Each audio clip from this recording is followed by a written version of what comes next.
But I want to start out with something that seems like a small story, right? It's just another indication of how petty and bizarre and you know, just fruitcake these guys are. They're, you know, just Looney Tunes. The guys in the White House, that they're putting signs out in front of the Smithsonian. Trump issued this executive order directing the Interior Department, Doug Burgum's organization, to put signs out in front of the Smithsonian Museum of American History saying that, you know, the information in here is biased and you're not credible, and if you want good information, go someplace else. Words to that effect. They haven't put the signs up yet, but they're planning it. And when this was reported on a couple of days ago, most people in the media laughed at it. Oh, yeah, oh, look, this isn't that pathetic, you know, but it seems so trivial, right? Now, this was based on a bizarre report written by the White House Domestic Policy Council, which is a group made up of a whole bunch of, you know, basically leftovers from right-wing think tanks and activist groups like American Compass, Heritage, Manhattan Institute, and Stephen Miller's America First Policy Institute. And it claims that the American Museum of American History has displays that cover the fights for women's and civil rights and to end slavery and talk about the positive role of immigrants and women and queer people in our country. And it finds all that deplorable. Seriously. They wrote, quote, the Smithsonian leadership and museum curators, quote, have directed the museum's mission away from historical education and scholarship of a shared national inheritance to be celebrated and toward extreme political activism rooted in Marxism to divide, dispirit, and discourage Americans.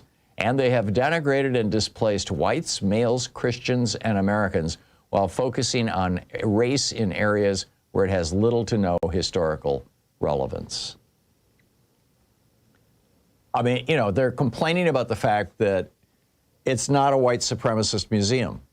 I mean, that's what it really comes down to. But this speaks to a larger issue. Pretty much every dictator in history, both ancient and modern, have rewritten their nation's history because, as George Orwell famously said, those who control the past can control the future. And those who control the present can control the past, and thus the future. I mean, you know, dictators and wannabe dictators rewrite the past to legitimize their rule, right? Typically portraying themselves as the inevitable culmination of history, the savior of the nation. I alone can fix it. In the process, they typically erase their rivals from the historical record. Donald Trump has replaced the picture of Joe Biden in the White House with a picture of an auto pen. Dictatorial regimes frequently use rewritten history to justify wars of aggression, to suppress minorities, and to gut civil liberties. And Trump is doing all of those things. Well, this is like Sam Alito quoting a 17th century witch-burning judge to justify getting rid of abortion in the United States. Or how Trump has reinvented Obama's deal with Iran, the JCPOA. They rewrite history to bind themselves to the country's majority group with simplified stories of a national glorious past when we were in charge, right? Yeah, this is why Trump called Kamala Harris a DEI hire, remember that? Rewriting history is also a powerful way to shift the Overton window to the right, causing the previously unthinkable to become just common sense. You know, when the history of protest movements, democratic movements, civil rights efforts are reframed as chaos or crises in the nation's history, young people don't learn about how democracy happens. I mean, literally, they don't learn about successful alternatives to authoritarian rule. And it can make democracy or pluralism seem unnatural or even impossible, particularly to young people. And we've seen this throughout history. When Louise and I were in Egypt back 20 some odd years ago, we with a church group, we went to Egypt, and in Luxor there's a wall where it's like this kind of like graffiti from the 3rd century BC when Alexander conquered the area. And on the wall, and we had the guy who was our tour guide was a museum curator and an anthropologist. And he pointed out that on the wall, written in script that the Egyptians could read, it said basically, I am Alexander, son of the god Amen. Now, Amen was the god who was the god over all the other gods in the Egyptian worldview. Some people argue that this is why we say Amen at the end of prayers today, that it's that old, right? So here's Alexander the Great rewriting the history of Egypt to make himself the god king. Joe Stalin purged officials from photographs, rewrote school textbooks, reshaped the official government accounts of the Russian Revolution and World War I to make himself the hero. Adolf Hitler and the Nazis taught a racialized version of German history that portrayed Jews, Slavs, Gypsies, and other racial and political minorities as enemies, and that Germany was stabbed in the back in World War I. Mao Zedong saw repeated revisions of Chinese history, especially after the Cultural Revolution, with history textbooks and official records regularly being edited. I mean, they to this day, you can't learn about the Tiananmen Square massacre if you live in China. And even small-timers like Saddam Hussein did this. He hung giant banners of his own face all over this capital city and Baghdad, and basically, linked himself to Mesopotamian rulers and claimed a grand lineage and all this. I mean, the simple reality is in democracies, it's historians and journalists and courts and archives and universities and scholars who write history. In dictatorships, on the other hand, it's the dictatorship that writes the history. And this is why it's so important that we push back on this attempt to rewrite the history of America, to claim that America was created as a Christian nation. It wasn't. To claim that democracy is basically a failed experiment. I mean, is essentially what some of these billionaires are saying. And, people need to understand, for example, I read about this in my new book, Who Killed the American Dream. The American Revolution was a fight against corporate power. It was the first in the history of the world, the first real revolution against the most powerful corporation in the world at that time, the British East India Company. That was the Boston Tea Party. That was the foundation of our revolution. The Civil War was a fight against oligarchy in the South. We just, and obviously World War II was a fight against fascism. We were the anti-fascists, the Antifa. So, we've got to push back loudly on this and say, this is wrong. And I think it's frankly worth contacting your legislator over and saying, this administration wants to rewrite our history and they want to censor the Smithsonian, and that's just wrong. Stop them. I'll be right back with you. It's 15 minutes past the hour.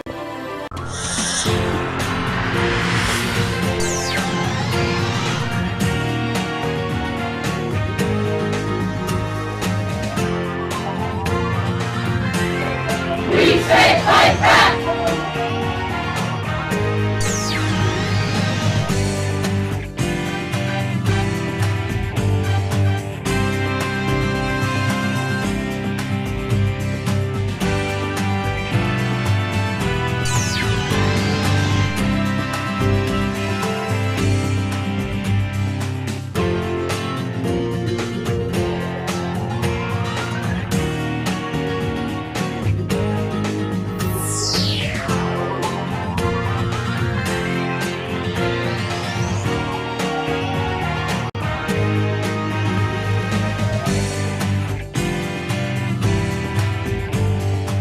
Spineless on Iran, corrupt on taxes, beaten twice on detention, cruel on Medicaid, quietly buying companies, plus El Nino shipping venomous sea snakes to your beach. Good morning, this is the Commonwealth Report, news for the public, not the powerful. You can follow us at commonwealthreport.news. Have Senate Republicans traded their spines for rubber stamps? Elizabeth Warren and Chris Van Hollen aren't mincing words about Republicans who run Congress. Warren says they've had their spines surgically removed. She calls them gelatinous blobs that kind of make it through the United States Senate. Van Hollen says they've contracted out their constitutional responsibilities to Donald Trump and turned themselves into rubber stamps for an illegal war. Here's what they're rubber stamping. The U.S.-Israel war on Iran started in February. It's cost billions of dollars, tens of billions, Hundreds of American service members have been wounded. 18 are dead. On Thursday, another War Powers resolution died in the Senate, 49-50.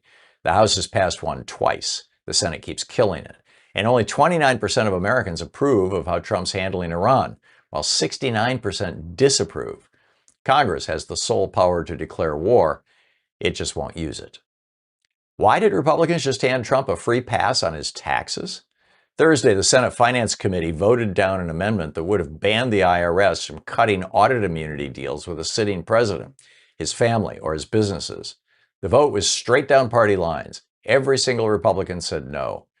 This deal started in May. Trump sued the IRS after a contractor leaked his tax returns to the New York Times.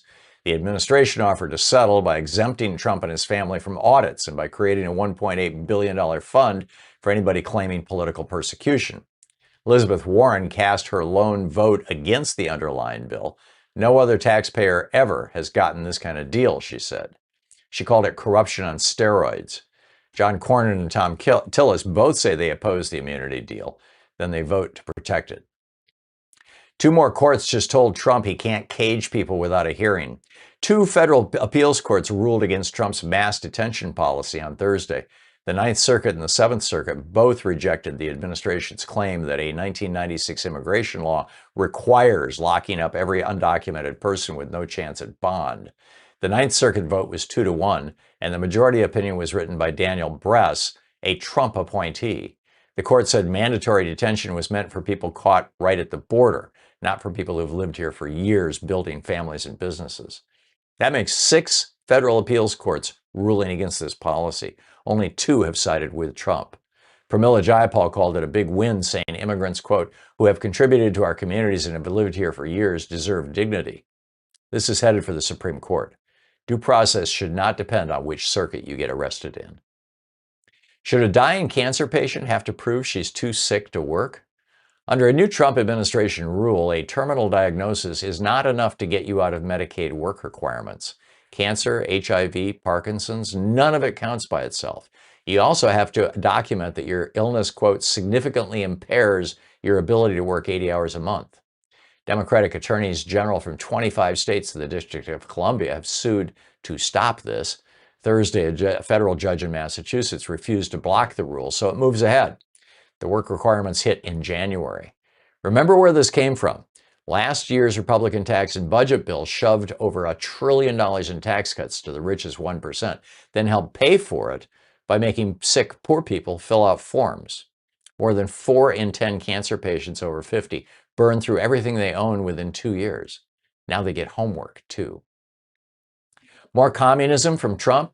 Who really owns these companies now? The Commerce Department slipped out an announcement this week. It's handing $874 million in CHIPS Act money to 7 companies. And in exchange, the federal government takes a minority ownership stake in every one of them. Global Foundries gets up to $300 million. Kepler gets about $245 million. Multibeam gets up to $140 million. The rest goes to Extropic, Thintropics, Obsidia, Semiconductors, and Illuma. Commerce says the stakes will improve the return for American taxpayers. Howard Lutnick says the administration is accelerating America's innovation engine. Added up, though, and Washington now holds positions in roughly 30 companies, including 10% of Intel. Republicans spent decades and decades screaming that the government owning private industry is socialism. Now they're doing it one quiet press release at a time with no vote from Congress and no rules about who gets picked. Our geeky science for the day: why are sea turtles heading for sea snakes heading for California? A monster El Nino is building in the Pacific, and forecasters say it could rank among the strongest ever recorded. Marine biologist Chris Lowe says it'll create a whole different ocean off the West Coast. Warm water drags tropical animals north into places they've never been. Scientists expect more white sharks off California, plus hammerheads, tiger sharks, bull sharks, rays, tropical fish, strange seabirds, and yes, venomous sea snakes. Barbara McCauley at UC Santa Barbara expects, quote, all kinds of weird tropical things come up with this warm water. He calls it a double whammy because this El Nino is piling heat onto an ocean already cooking from climate change. Squid and sardines get shoved farther north. Fishing boats come back empty. Seabirds starve. The ocean is rearranging itself. And this is a problem we don't yet understand. And that's the way it is today, Friday, July 31st, 2026. I'm Thom Hartmann.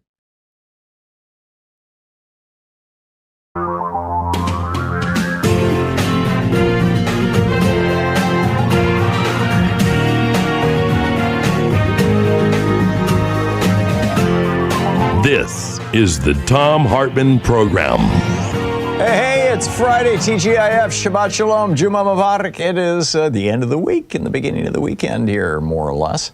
A lot to talk about today. The cover-up has begun. First, they put Fauci on trial. Then they tried to put history on trial to cover up their, what I'm calling a racial genocide. We'll get into that in just a moment. Also, why did Republicans just hand Trump a free pass on his taxes? And geeky science.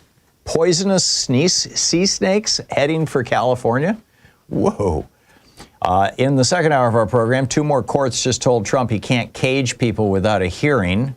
The Fifth Amendment lives, sort of. This is going to go to the Supreme Court. I'll tell you all about that in the second hour of the program. Also, more communism from Trump, who now owns these companies. And and also have Senate Republicans traded their spines for rubber stamps. And should a dying cancer, and in our third hour, should a dying cancer patient have to prove she's too sick to work? So, you know, a lot of amazing stuff. The attack on Anthony Fauci, though, really got me going. I mean, this was just absolutely bizarre this week when Rand Paul and Josh Hawley, went after the guy who, was trying to save lives. This is Josh Hawley in just an extraordinary bit of projection saying, quote, "You became a narcissist and a megalomaniac and a liar. You've done more to harm science than anybody in my lifetime." Yeah, Josh, tell us all about it, you scientist, you. He's actually a lawyer. Throughout it all, Anthony Fauci retained his composure and refused to take any of their bait. But the larger story is about why Republicans are doing this now.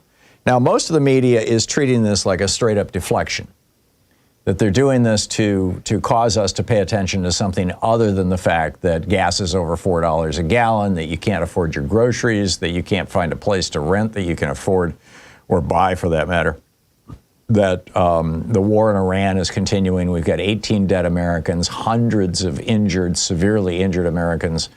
We've spent billions and billions of dollars. And there are these allegations that Trump was raping children. I mean, all this stuff is, hey, let's talk about something else, right? Let's talk about Anthony Fauci. But what it reminded me of was this race-based genocide that happened here in the United States on Donald Trump's watch, specifically because of race. So let's just review this very quickly.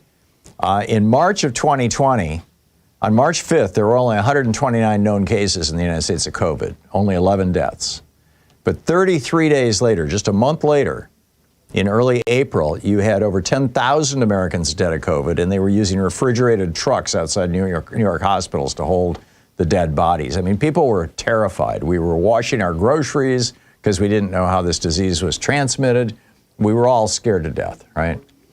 And and Trump had shut down both of the pandemic task forces that the Obama administration had created to deal with exactly this situation with the pandemic. And so we were flying blind. He was putting medical doctors on TV. Anthony Fauci was out there talking to us every day. By March 7th, U.S. deaths had risen from 4 to 22, but that was March 13th was the week that we shut down the company, or the country, excuse me. Jared Kushner put together a task force of preppy, 30-something people that he knew men that he knew from college. They were going to have the post office distribute 650 million masks. There was a good faith effort in the last week of March and the first week of April to actually do something about this pandemic based on the advice of Dr. Fauci. And then came April 7th. On April 7th, the New York Times ran a front page headline, "Black Americans face alarming rates of coronavirus infection in some states."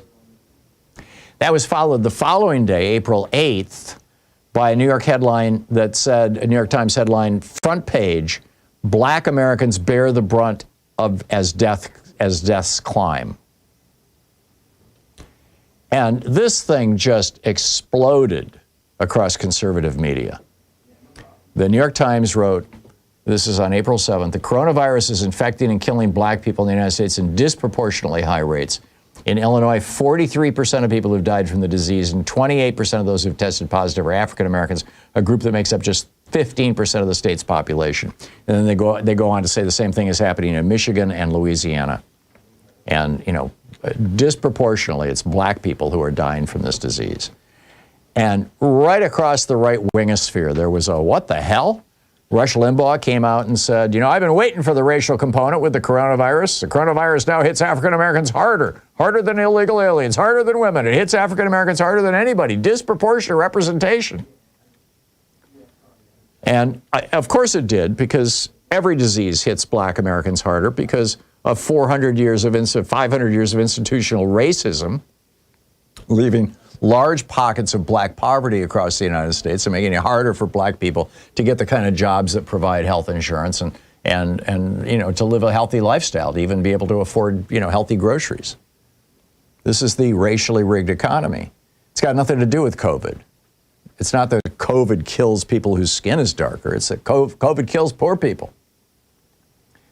So the New York Times and the Washington Post on April 7th, front page articles, followed the following day by leading the news that night on NBC, CBS, ABC, CNN, MSNBC, and Fox so-called news. All of them, their opening story was black people are principally the ones dying from COVID, not so many white people. It's not killing white people like it is black people.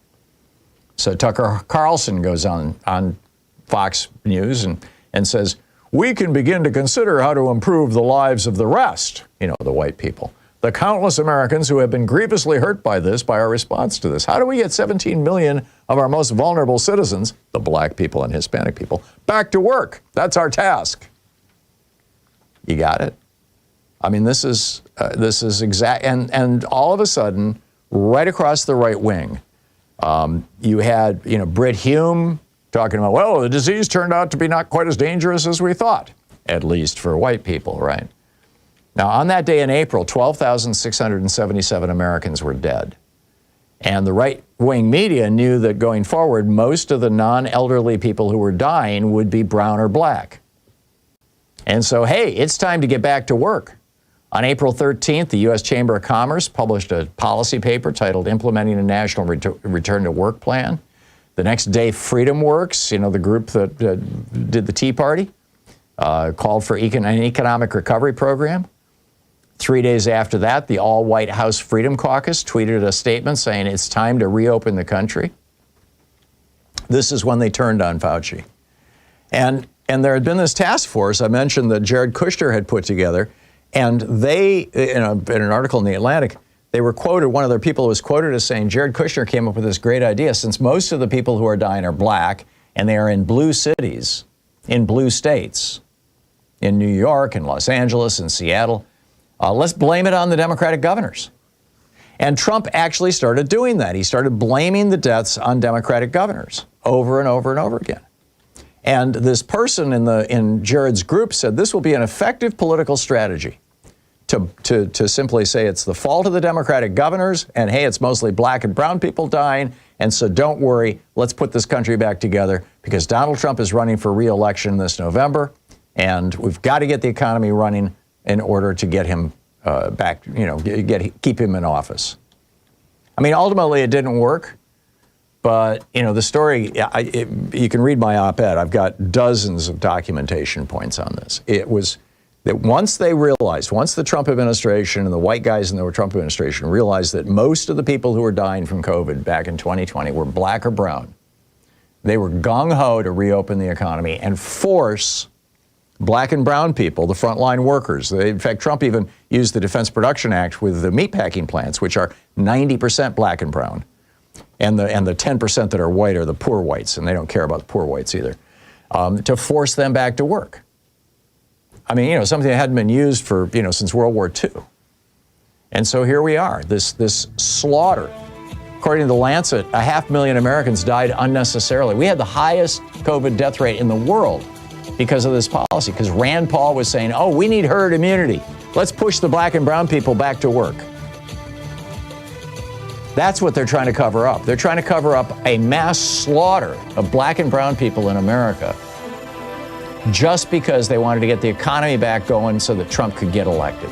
It was that simple.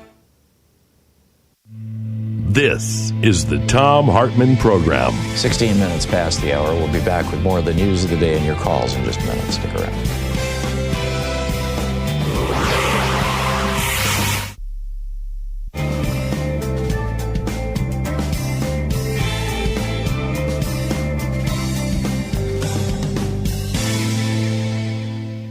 And welcome back, Ray in Hollywood. Hey, Ray, what's up?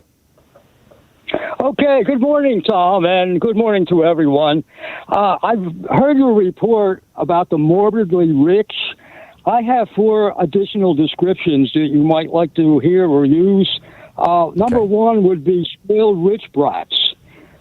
Number 2, how about daddy's money? A lot of their money comes from inheritance. And number 3, paper tigers. A lot of their money isn't paper, only paper. And number 4, deadbeats. These guys are not paying off their loans. I have a comment about income disparity. These guys are taking more money out of the GDP than they deserve. Yeah. So what do you think about it? I like them. I'd add Nepo baby, right? Which is like David Ellison, the guy who just bought CBS and wants to buy CNN.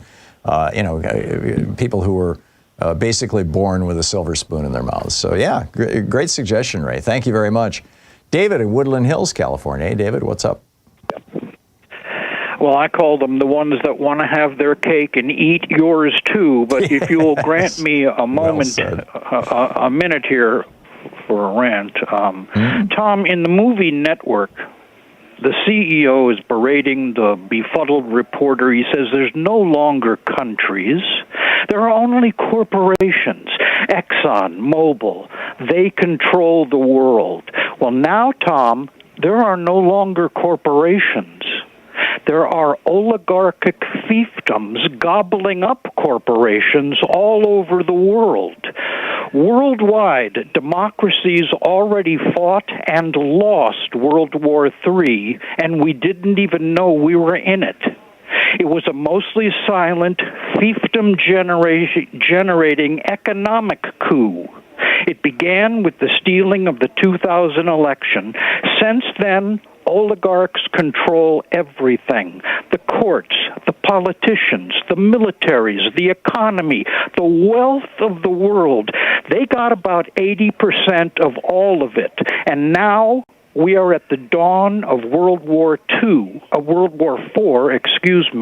wherein the oligarchs want the rest of it.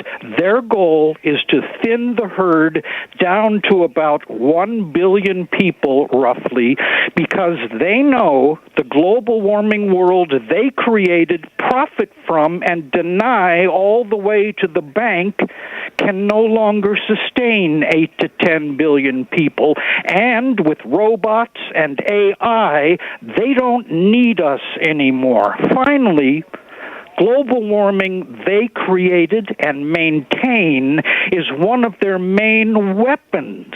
It will take people's homes, their economies, and their lives. We didn't know we were in World War III. We don't know we're in the beginning of World War IV, and I don't know what to do about it. The only correction I would make to your analysis, David, is I would say that the oligarchic takeover began in 1980 because of the 1978 First National Bank versus Bellotti decision that said that corporations can put money into campaigns, and that's when the fossil fuel industry bought Ronald Reagan. But excellent rant, David. Well done. Thank you. It's 20 minutes past the hour. We'll be right back with more of the news of the day and your calls here on Anything Goes Weekend. Stick around.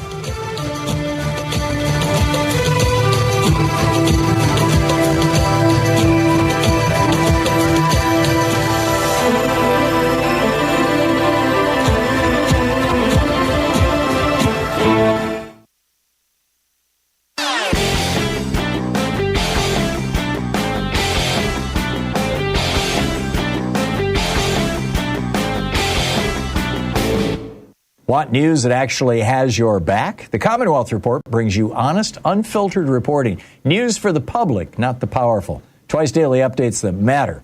Head to commonwealthreport.news and subscribe today. Take back your news. You know, we've all gotten so used to living in a country where people are trying to crowdfund, like, cancer research for children. St. Jude's is a wonderful charity, but we're the only developed country in the world that needs, you know, where you have to go to people and beg for money in order to treat children with cancer. Or Shriners, I mean, another great charity, but shouldn't we all be funding children who are born with birth defects and problems like that? We're probably the only country in the world where you can sell your life insurance policy because Social Security doesn't cover your retirement. I mean, it's probably not happening anywhere else in the world. Or reverse mortgage your home because you can't afford it. I mean, this is crazy that we are living in a country where No Kid Hungry, a charity. You can read all about it. There's a whole op-ed I wrote about this over at HartmannReport.com. It's titled America's Sickest Reality Show, Crowdfunding Cancer Care While Billionaires Hoard Billions. Check it out.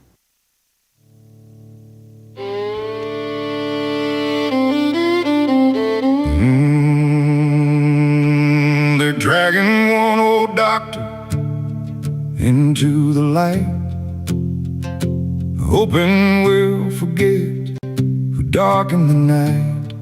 Every hearing, every lie, every televised show, pulling our eyes from the truth they don't want us to know. They don't fear Fauci, they fear what's still alive. The memories of decisions that millions didn't survive. You can bury the records, you can poison the well, but every empty chair still has a story to tell. The COVID cover-up has begun. They're running from the truth they can never outrun. Blame the witness, rewrite the crime, erase the evidence, distort the timeline.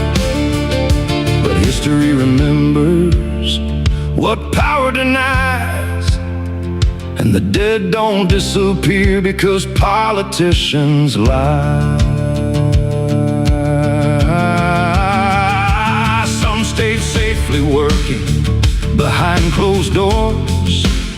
Some walked through hospital and factory floors.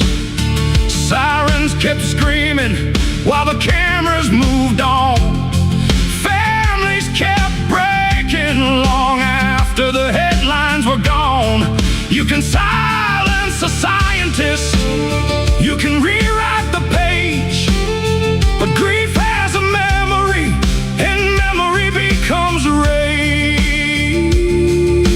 How many mothers, how many sons, how many futures disappeared before the battle was won?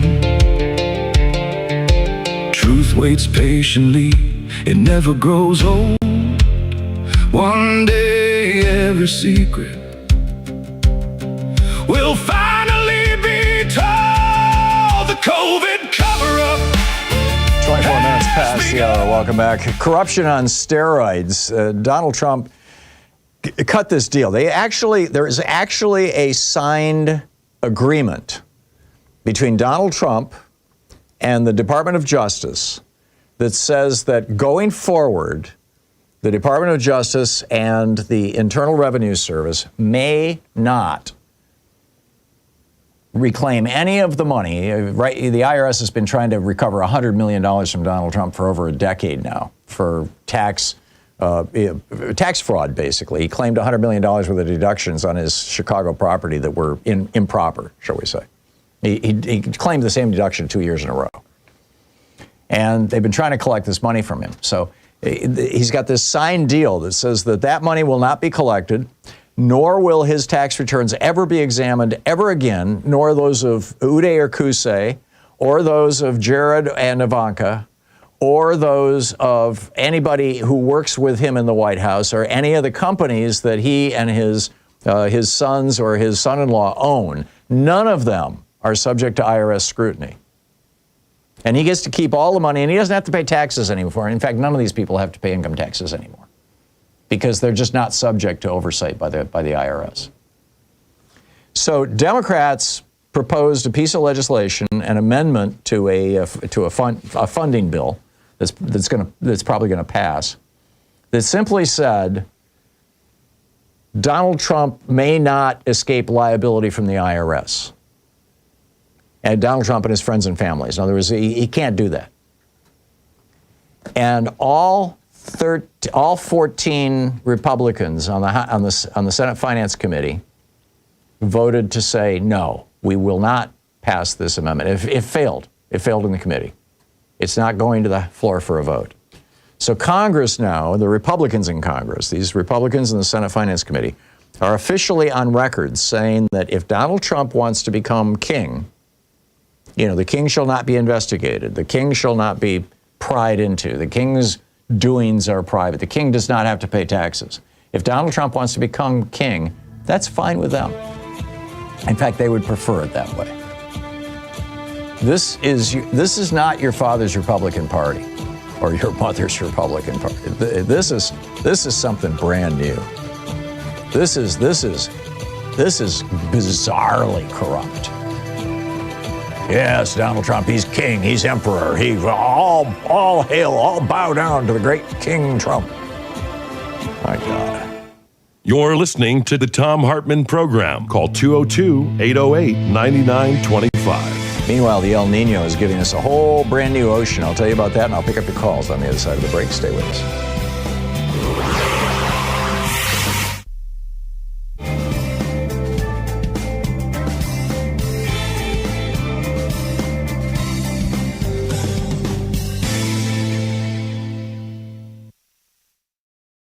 Spineless on Iran, corrupt on taxes, beaten twice on detention, cruel on Medicaid, quietly buying companies, plus El Nino shipping venomous sea snakes to your beach. Good morning, this is the Commonwealth Report, news for the public, not the powerful. You can follow us at commonwealthreport.news. Have Senate Republicans traded their spines for rubber stamps? Elizabeth Warren and Chris Van Hollen aren't mincing words about Republicans who run Congress.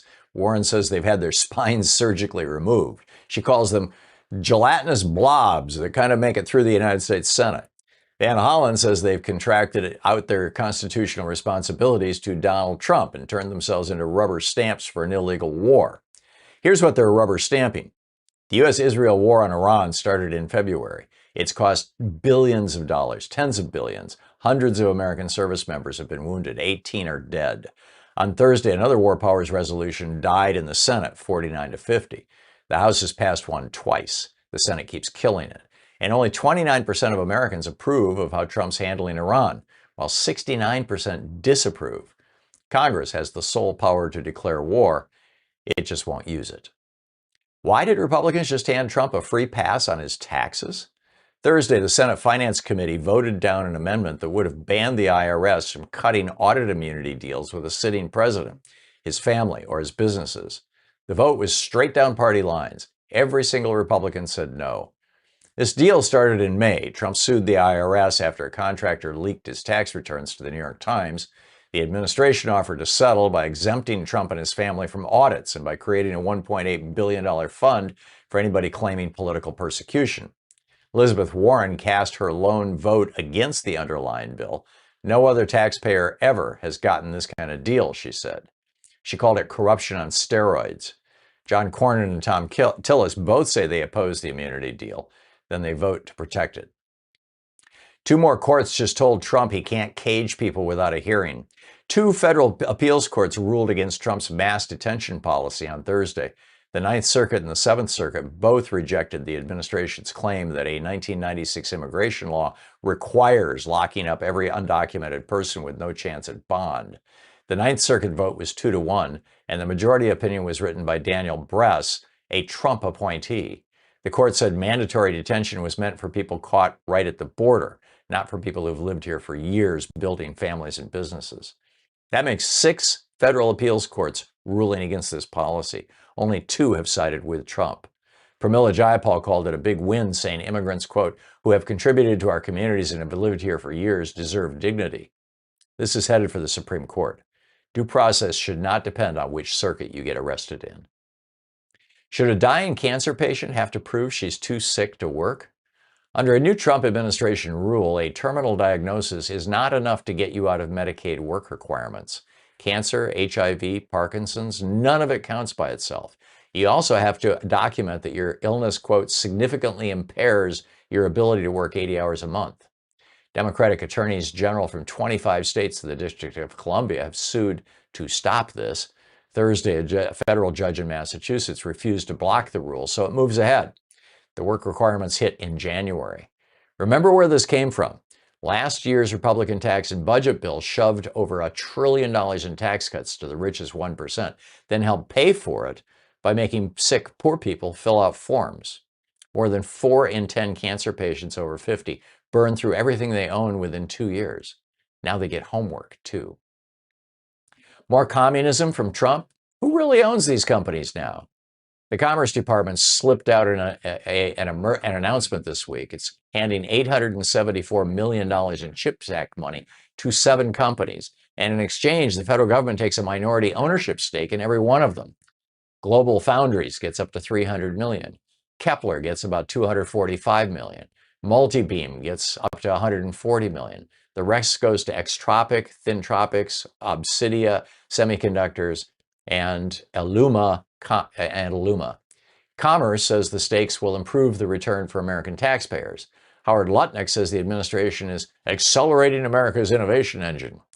Added up, though, and Washington now holds positions in roughly 30 companies, including 10% of Intel. Republicans spent decades and decades screaming that the government owning private industry is socialism. Now they're doing it one quiet press release at a time with no vote from Congress and no rules about who gets picked. Our geeky science for the day: why are sea turtles heading for sea snakes heading for California? A monster El Nino is building in the Pacific, and forecasters say it could rank among the strongest ever recorded. Marine biologist Chris Lowe says it'll create a whole different ocean off the West Coast. Warm water drags tropical animals north into places they've never been. Scientists expect more white sharks off California, plus hammerheads, tiger sharks, bull sharks, rays, tropical fish, strange seabirds, and yes, venomous sea snakes. Barbara McCauley at UC Santa Barbara expects, quote, all kinds of weird tropical things come up with this warm water. He calls it a double whammy because this El Nino is piling heat onto an ocean already cooking from climate change. Squid and sardines get shoved farther north. Fishing boats come back empty. Seabirds starve. The ocean is rearranging itself. And this is a problem we don't yet understand.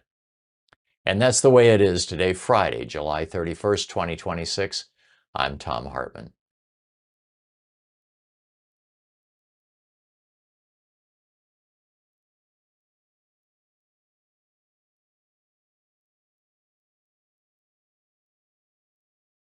Did you know that every weekday we send out an email before the show giving you all the topics coming up so you can be fully informed and ready to interact with our program? Or that after the show we send out Sue's Stack, a list of every topic I've discussed along with clickable hot links to every source of information I've shared with you on the air? It's all completely free and available over at thom.tv, THOM.tv. Check it out.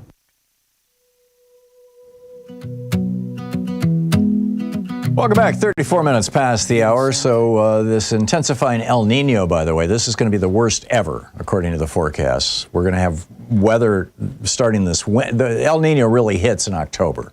So it's going to be the fall and winter that it's going to get truly bizarre. And they're talking about lots of sharks moving north along the West Coast into the California beaches, poisonous sea snakes that will bite you and kill you. Yellow-bellied sea snakes specifically. They're seeing more mahi-mahi. They're already starting to see the changes. The sea turtles are moving. The UC Santa Barbara project uses drones to observe sharks. They've already seen a 2-fold increase in white sharks so far this year. You know, the great whites that's the shark from Jaws, right? Squids and anchovies and sardines get pushed north. Tiger sharks and bull sharks are coming in. Get ready. So what's on your mind today? Chris in Littleton, Colorado. Hey, Chris, what's up? Yeah, good morning, Tom. Anyone can look these scientific facts up. Lake Powell and Lake Mead are at record low levels, the water for the entire Southwest. Any lower and the power plant will not supply electricity for the Southwest. Emergency measures started last year in 2025, pumping massive amounts of water from the Ogallala Aquifer into Lake Mead. Ogallala Aquifer provides water for 40% of the food produced in the U.S., is itself getting lower and lower. Yep. It takes 1,000 years for a drop of water on the surface to filter down to the aquifer. And in just a few short decades, if we continue using fossil fuels and continue causing climate disaster, 1/3 of the planet will be too hot for people to survive. I mean, that's quoted by scientists and scientific studies. No, you're right, Chris. And on the front page of today's New York Times, one of the headlines, quote, U.S. raises threat of steep water cuts in lower Colorado River Basin. In my mind, this is not a good time to be moving to Arizona. It's like the Southwest is going to be in deep trouble. Deep trouble, and perhaps you there in Colorado. I mean, we're lucky here in the Pacific Northwest. We've got abundant water, but we're seeing we've got 125,000 acres on fire right now here in Oregon. Washington State has fires. I mean, it's just the entire Western United States is drying out and has been drying out for about a decade now, and it's reached the point now where it's just become a tinderbox. And parts of the southern U.S. could be too hot for people to survive. Yep. Parts of this country. Yep, there you go. It's already happening in India. It's happening in the southern parts of Europe and northern Africa. Amen. Chris, thank you. Steve in Phoenix. Hey, Steve, what's up? Geez, yeah, that's good to hear what you just talked about. It's tough stuff. About the Arizona and stuff and the climate and the electricity. That's just terrible. I'd kind of like to go back to Madison, but we've been out here 38 years, and I don't know if the wife wants to or not.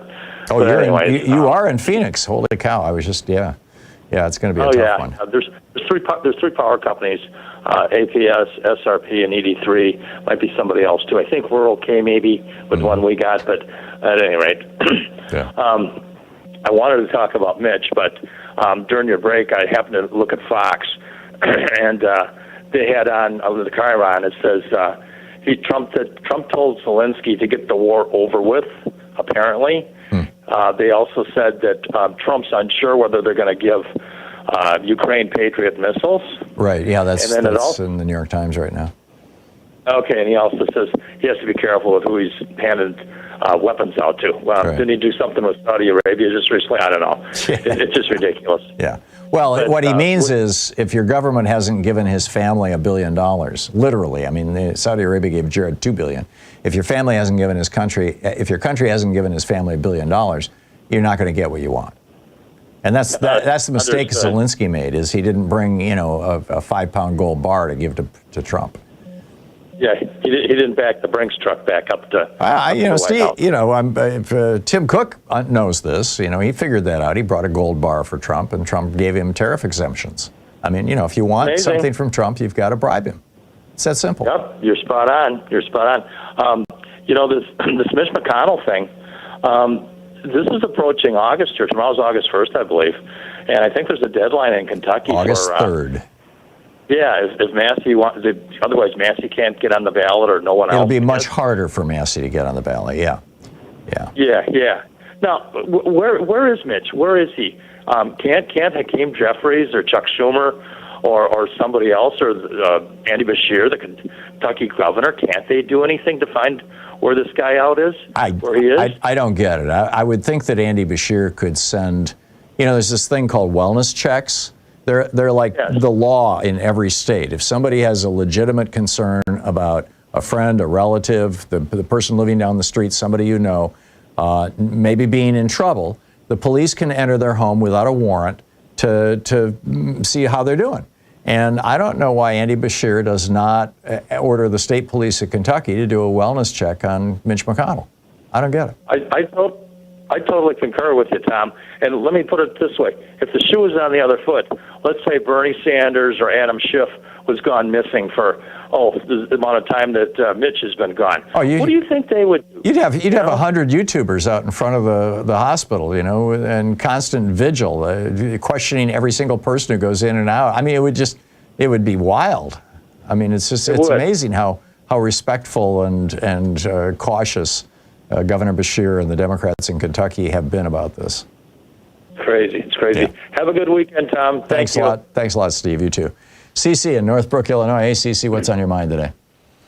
Hi, Tom. I had 3 points, and you guys were just talking about one, and Mitch McConnell. I have a Mitch McConnell sighting. I saw him at the pharmacy, and I kind of peeked over to see what he was getting, and it looked like he was getting some blue pills, looked like Viagra. And you had a nice long 20-minute conversation with him, right? I think he didn't like that joke about going upstairs and having sex and not doing both. Yeah. So I think he's going to get a little payback. Yeah. So I'm just saying. So all is well there. So.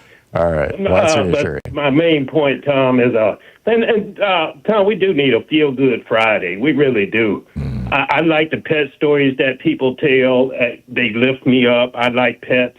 Don't have one yet. I grew up with them. But, maybe some stories like that. Because this constant berating of evil and rationalizing it is too much. We need more humor, a little lightning, I think. Now, that's the way I know that's Stephanie Miller's portfolio, and she does a great job of it, Yeah.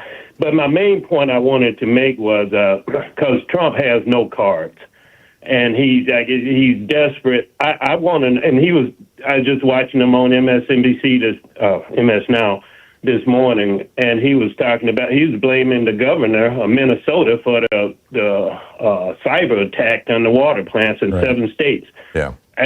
He has no cards. He has nothing. So what I want to know, and I think it's happening. Oh, by the way, the guy that called earlier, his rant on was super. And then that little caveat you put in there, that was great, you guys, between the two of you. Yeah. But I want to know, I think Trump has no cards. I think he's going the mercenary route. I think I don't see the election if he makes it. You mean for Iran? Actually. No, I mean, when I say mercenaries, I kind of go to another point. I mean, right here in the United States, when we get close to election time, I'm thinking that he's going to import some mercenaries here in the United States. I used to think he would be mobilizing the Proud Boys, but it appears that most of the Proud Boys, at least who are looking for a job, are now working for ICE. So maybe mobilizing ICE will do the same thing.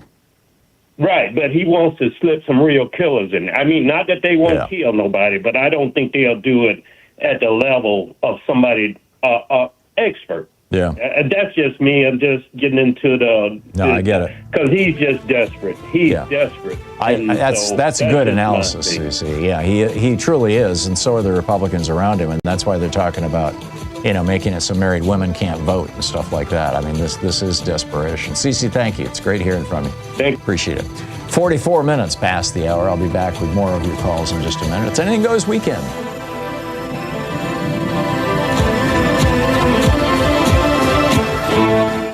You're listening to Thom Hartmann. Visit ThomHartmann.com for audio and video archives. Speaking the truth, the multinational corporations and the Republicans would really rather you didn't hear. I'll be right back with you.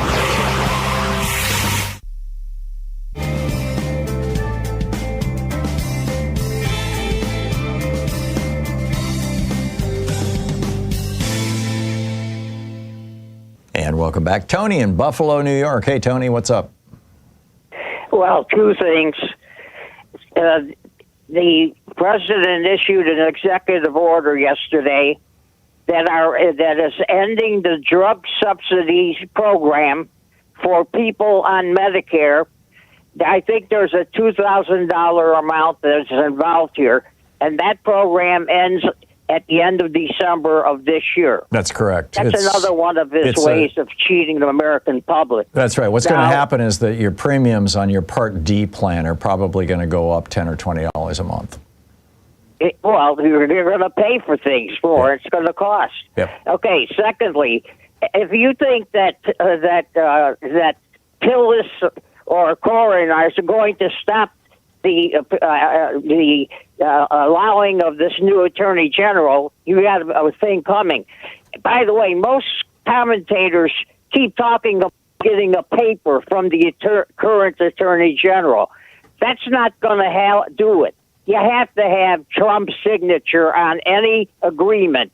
And you think Trump's going to agree to give up all of the things that are in that sludge fund, plus the allowing him to get away with tax fraud? I don't think so. It's all going to be done in the end. Last thing, they were talking about the fires that are all over this country. Well, guess what Doge and Trump did? They took all the money away for that particular need.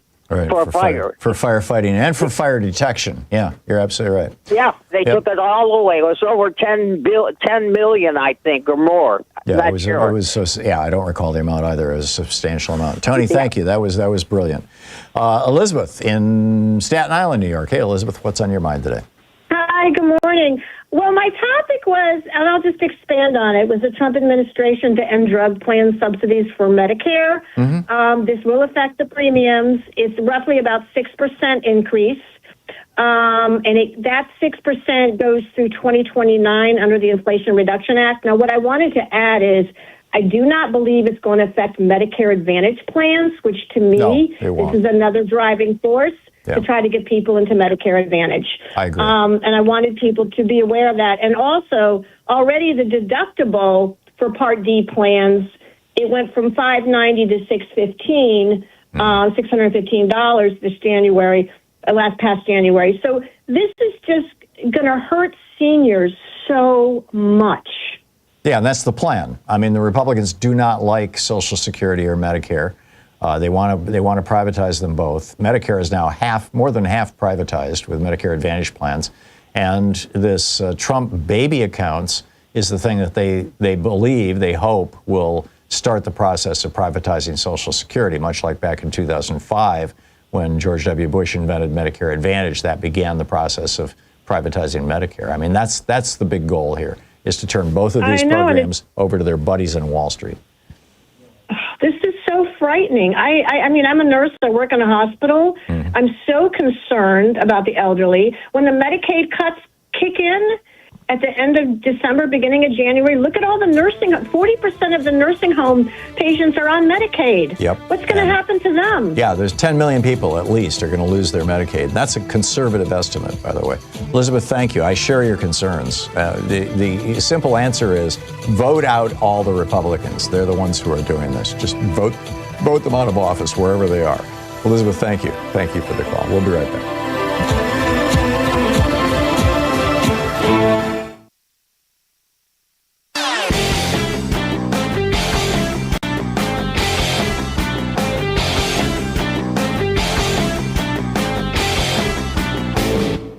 Hey, thanks so much for sharing our program and for reaching out to our stations and sponsors and letting them know that you're listening. It really means a lot to us. Did you know that the ancient Roman Republic, which for 480 years was actually a democratic republic before Julius Caesar kind of ended the democracy phase and replaced it with the autocracy phase, that they were brought down by a very small group of very rich people. The richest man in ancient Rome was Marcus Licinius Crassus. He was the richest guy, the billionaire of Rome. And he frankly hated the Roman free bread for all welfare system. It was being paid for with his tax dollars, after all. So him and Pompey the Great and a few other rich guys got together, and they basically crashed Rome. They turned it into an oligarchy and then into a tyranny. And the parallels to what Trump is doing right now are absolutely shocking. There's an article about it over at HartmannReport.com titled American Caesar, Trump's Path to Power Mirrors Rome's Darkest Days. Check it out.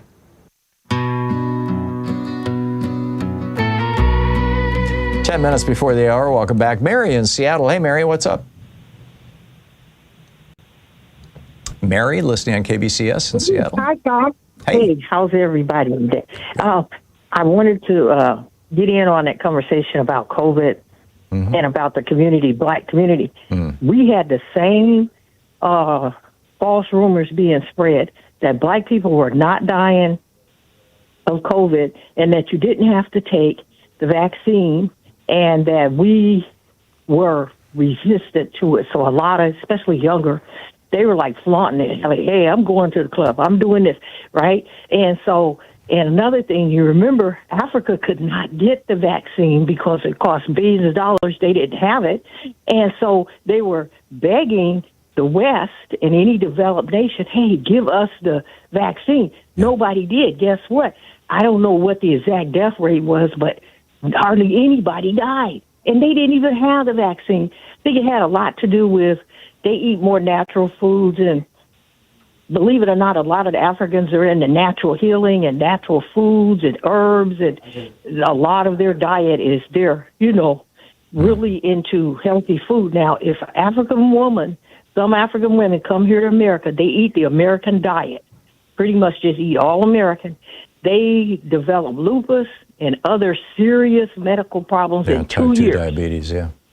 No, that's true of ethnic groups from all over the world. Japanese have some of the longest lifespans in the world. They come to America, start eating an American diet. They die younger, too. Yeah. Good point, Mary. My sister-in-law was from Japan during the World War II. My brother went over there in the Army and brought her home. She could not speak any English. Most beautiful person you ever wanted to meet. I'm telling you, angel territory right there. She was just wonderful. And now another thing, they're holding back information. They got Fauci down there trying to screw over him. And look, they're hiding information. There's a new COVID-like virus over in China now, and they have let the world know. Before, they didn't let the world know in a timely manner. Now they let the world know. Trump has got, the Republicans, it's got control of all the media. We're not even hearing about this new pneumonia-like disease that's killing people over in China. I have not heard about that, Not only Mary. that, yeah, look it up. And just the fact that they're holding back all the news. Guess what? I just read an article that people are losing their homes to foreclosure on the level almost of 2007, 8, and 9. No, the economy is in the tank. It really is. Mary, and we just, and our growth has slowed down to 1.5%. They're going to be in big trouble. Mary, thank you. Thank you for all the information you brought. Ziggy in Oneonta, New York. Hey, Ziggy, what's on your mind today? Hi, Tom. I know you're well versed on German history, especially pre-World War II history. And are you familiar with MIFO bills? No. Okay. I happened to come upon this earlier in the week, and I've been doing a lot of research on it. And what Hitler had done prior to World War II was issued MIFO bills. And they were like a bond, but basically they were fake money, play money, so that way he could build his military. But not only that, it didn't affect inflation at all because it wasn't part of the currency system, and it was like almost what cryptocurrency is doing today. Now, cryptocurrency is definitely a different monster. However, they're both having the same effect. They don't go into the current flow of money, and therefore they're not looked at. So, for example, right now, there's over $100 trillion worth of currency in the world, and right now, 2.5 trillion of that is crypto. But when you take it and compare it to individual countries like the United States, you're talking about closer to 10% of the currency is crypto, which is not being accounted for. In the United States? Yes. Oh, I find that's a mind-boggling statistic. Are you sure? Yeah. Well, I was doing it. I used AI to help give me the information, so I'm not going to. I may need to shake that down just a little bit more, but it's fairly high in any event. And all this has got me concerned because the Clarity Act is still in the Senate right now. and it needs to be stopped, because if they get that through, then there'll be no guardrails for cryptocurrency. That's the legislation that essentially merges crypto with the U.S. dollar and the Treasury Department? Yes. Yeah. Exactly. This is very dangerous stuff. And also, not only that, it just takes away all the regulation. Yeah. Yes, exactly. Regulations. So the Trump crime family can really crime. I mean, that's exactly right. Yeah. Really so their crypto and I found this interesting, because I never heard of it before. Yeah. And it's accordingly it's supposed to be one of the factors that brought us to World War II, but one of many, of course. And I just wanted to discuss it with you a little bit. That's all. Okay. Well done, Ziggy. Thanks for the heads up. I'll go looking for that. I appreciate it. Have a great weekend. Okay. Thanks. Keno in Lakeland, Florida. Hey, Keno, what's up? Yeah, happy Frias Day. Happy Frias Day. Good feeling Friday, one caller said. I just heard J.B. Pritzker, the Democratic governor of Illinois, interviewed on C-SPAN. I really like that guy. Me too. I want him to get out and campaign for senator candidates and talk about the zombie Congress. And your caller, Kenyatta, talked about the president's a Pied Piper, and I combined that with the zombie Congress. I want J.B. Pritzker to get out. I'm going to contact him. I'm leaning toward maybe working for him, but I think he's a possibility for another FDR. He's independently wealthy, and he could be another FDR. I agree. So I want to promote J.B. Pritzker to be thought about as a candidate. And so far, he's at the top of my there. list. My preferred presidential candidates for 2028. The two that I think have the most potential are J.B. Pritzker and AOC, Alexandria Ocasio-Cortez. Although she's in the House of Representatives, and we've only had two presidents, Garfield and John Adams' son, John Quincy Adams, who moved from the House into the White House. It's very, very hard to do. You go through the Senate or governor's office, so it's a challenge. Keno, thank you. Have a wonderful weekend and happy Frias Day. We'll be back on the other side of the break. Two more courts just told Trump no. Stick around. You're listening to Thom Hartmann.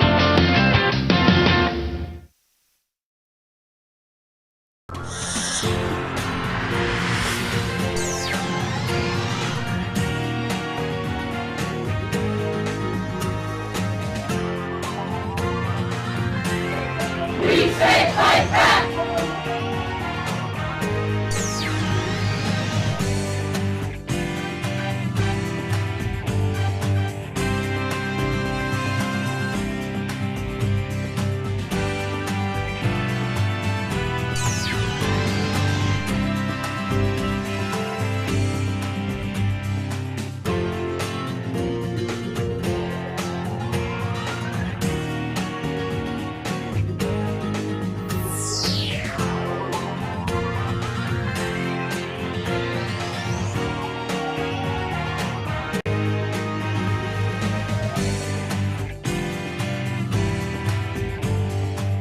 Spineless on Iran, corrupt on taxes, beaten twice on detention, cruel on Medicaid, quietly buying companies, plus El Nino shipping venomous sea snakes to your beach.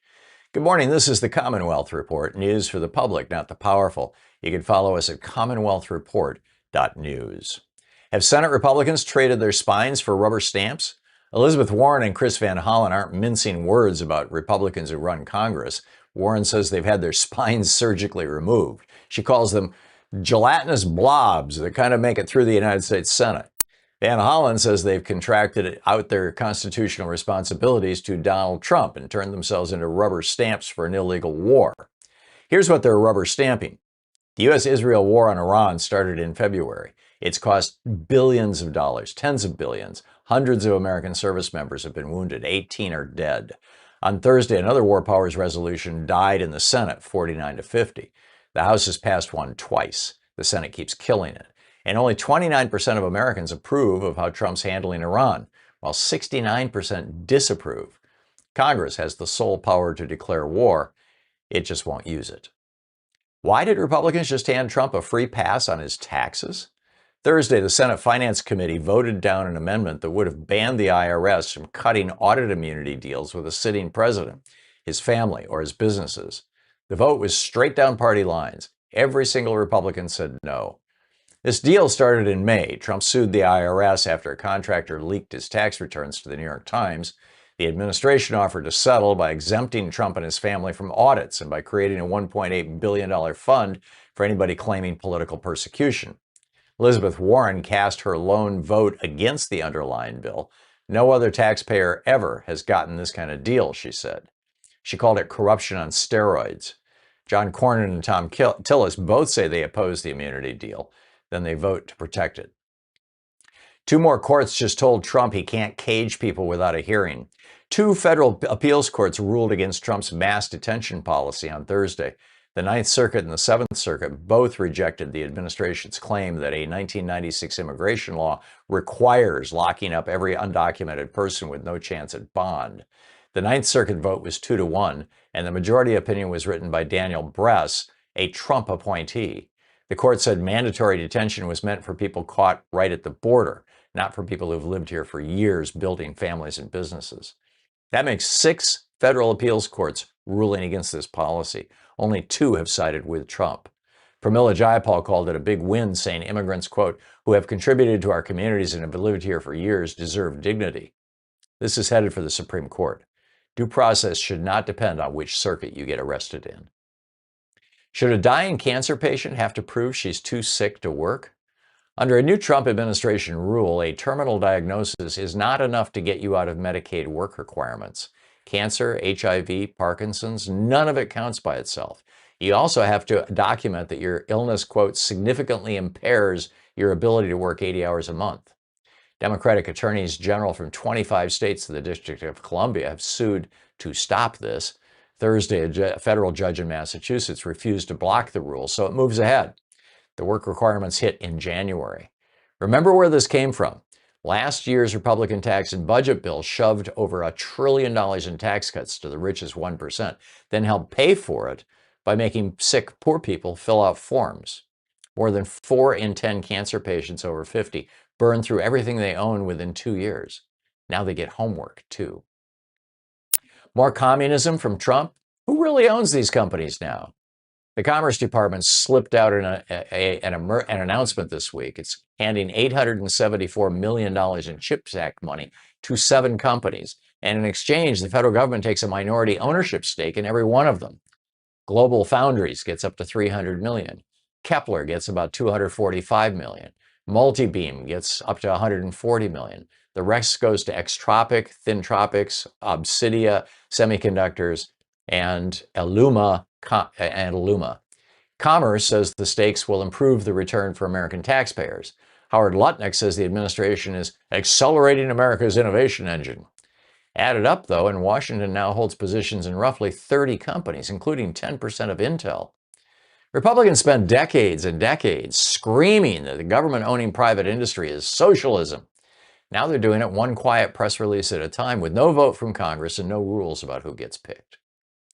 Our geeky science for the day: why are sea turtles heading for sea snakes heading for California? A monster El Nino is building in the Pacific, and forecasters say it could rank among the strongest ever recorded. Marine biologist Chris Lowe says it'll create a whole different ocean off the West Coast. Warm water drags tropical animals north into places they've never been. Scientists expect more white sharks off California, plus hammerheads, tiger sharks, bull sharks, rays, tropical fish, strange seabirds, and yes, venomous sea snakes. Barbara McCauley at UC Santa Barbara expects, quote, all kinds of weird tropical things come up with this warm water. He calls it a double whammy because this El Nino is piling heat onto an ocean already cooking from climate change. Squid and sardines get shoved farther north. Fishing boats come back empty. Seabirds starve. The ocean is rearranging itself. And this is a problem we don't yet understand. And that's the way it is today, Friday, July 31st, 2026. I'm Thom Hartmann.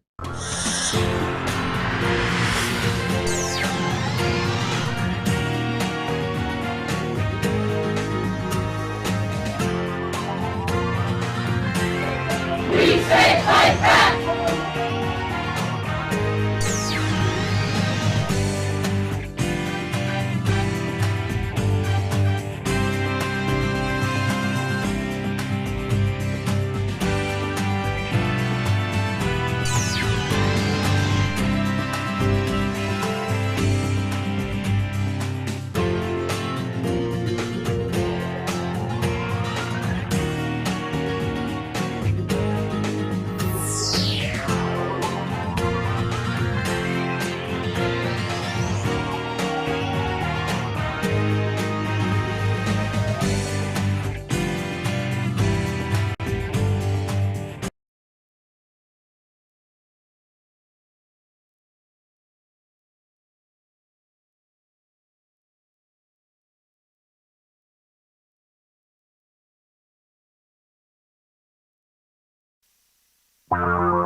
is the Thom Hartmann Program.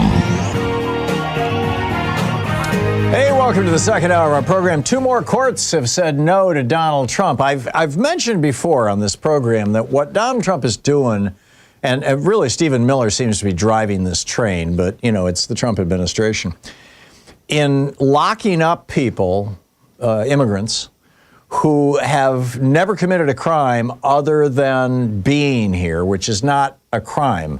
It's a civil violation. There's 2 kinds of stuff that gets litigated in our courts. You know, there's criminal activity and civil activity. Civil activity does not result in you going to jail. You know, when O.J. Simpson was convicted of killing his wife and Ronald Goldman, because Goldman's family sued in civil court, he had to pay a big fine to them, but it didn't end up sending him to jail. This, you know, for example, if you're convicted in civil court, or it's not even, the word isn't even convicted. I mean, when Trump was adjudicated of having raped E. Jean Carroll in the Bergdorf Goodman dressing room back in the day in 1995, I think it was, he had to pay a fine, you know, $5 million, but he didn't have to go to jail. So the Fourth Amendment, you know, says that you can't arrest people without a warrant. And the Fifth Amendment says no person shall lose life, liberty, or property without due process of law. In other words, without going before a judge. And of the 70,000 people that are in these concentration camps around the country that ICE is running, and that, you know, are being actually run by for-profit private prison companies that heavily contribute to Republican politicians, the majority of them, the vast majority of them, have never been before an actual Article III judge. They've never had due process. They've never been through this process. And so multiple people have sued now over the last year or so, saying this is just illegal. This is unconstitutional. And so the Ninth Circuit Court of Appeals, a 3-judge panel this week, ruled 2-1 that the administration is abusing basically the 1996 Immigration and Nationality Act, which they say mandates detention without bond for undocumented immigrants. And the court said no. The court, this is from, let me see, this is from Common Dreams, piece by Brad Reed. The court found that the INA's mandatory detention policy, that's the Immigration and Naturalization Act, only applied to undocumented immigrants who had been apprehended shortly after crossing the border, and not to undocumented immigrants who have been living in the U.S. for years after entering the country illegally. Judge Daniel Bress, who was a Trump appointee, wrote for the majority that the administration's interpretation of the INA would constitute a major change to the immigration laws by subjecting millions of undocumented immigrants to mandatory detention. He said, "We accordingly do not think that Congress in 1996 made such a large-scale change to our established system of immigration detention in the way that the government now contends." And, you know, basically what it says is that if somebody crosses the border, you can detain them. But it doesn't say that if somebody's been here for years, you can detain them. You have to catch them as or right after they've crossed the border. That's what the Immigration and Naturalization Act says. And the Trump administration is saying, oh, no. These people crossed the border a long time ago, but cross the border means cross the border. And the judges, now this is, let's see, there have been now, the Seventh Circuit Court, another 2-1 ruling against Trump on this. 6 federal appeals courts so far have ruled against the administration's mass detention policy. Only 2 have ruled in favor. Now, when you get 2 different appeals courts ruling in 2 different ways, and this has, you know, happened, the court of last resort, of course, is the Supreme Court. So this is going to go to the Supreme Court.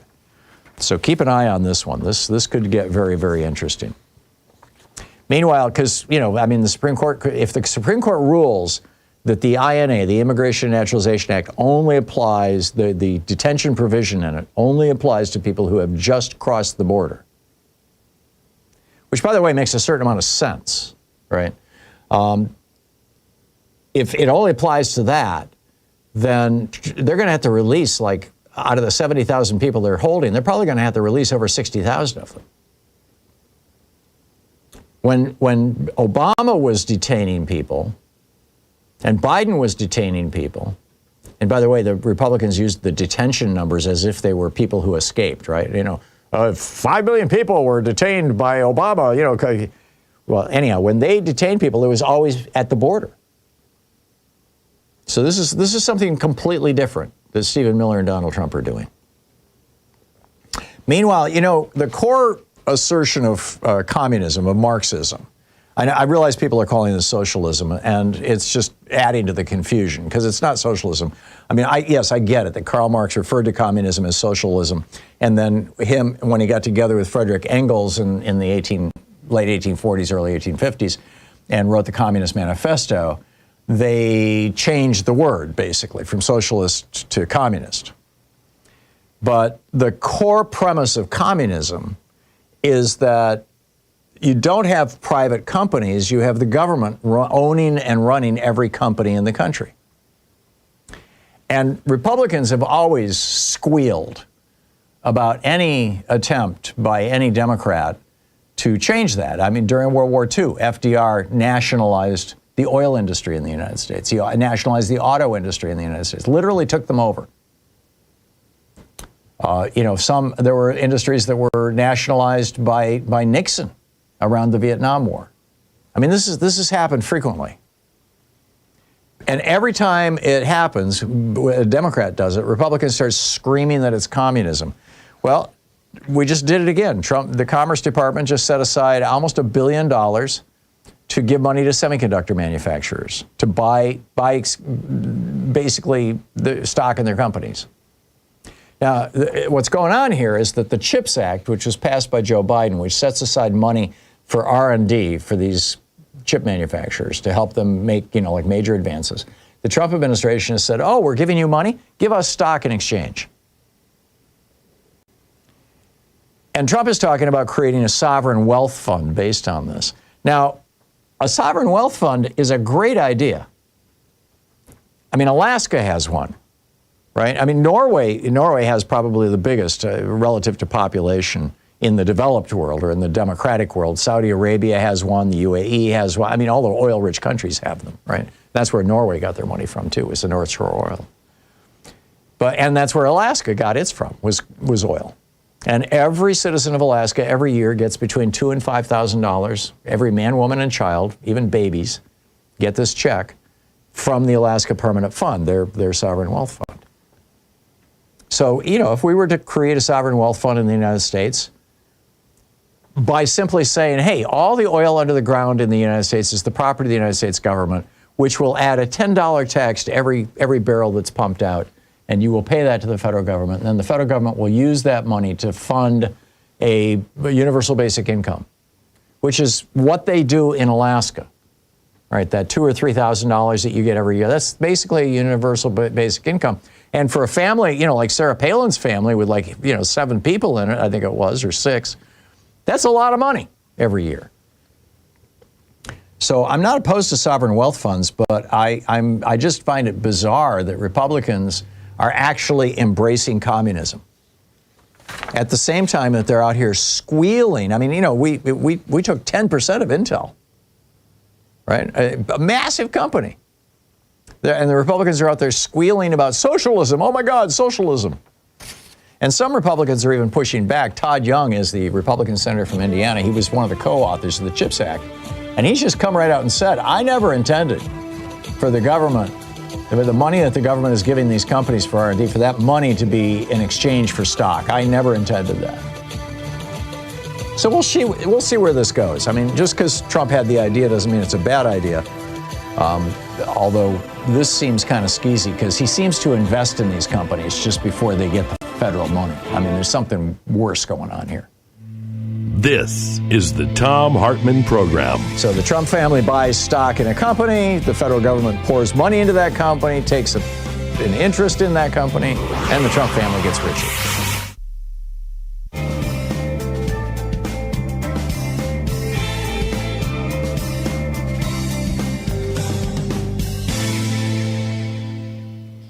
And welcome back.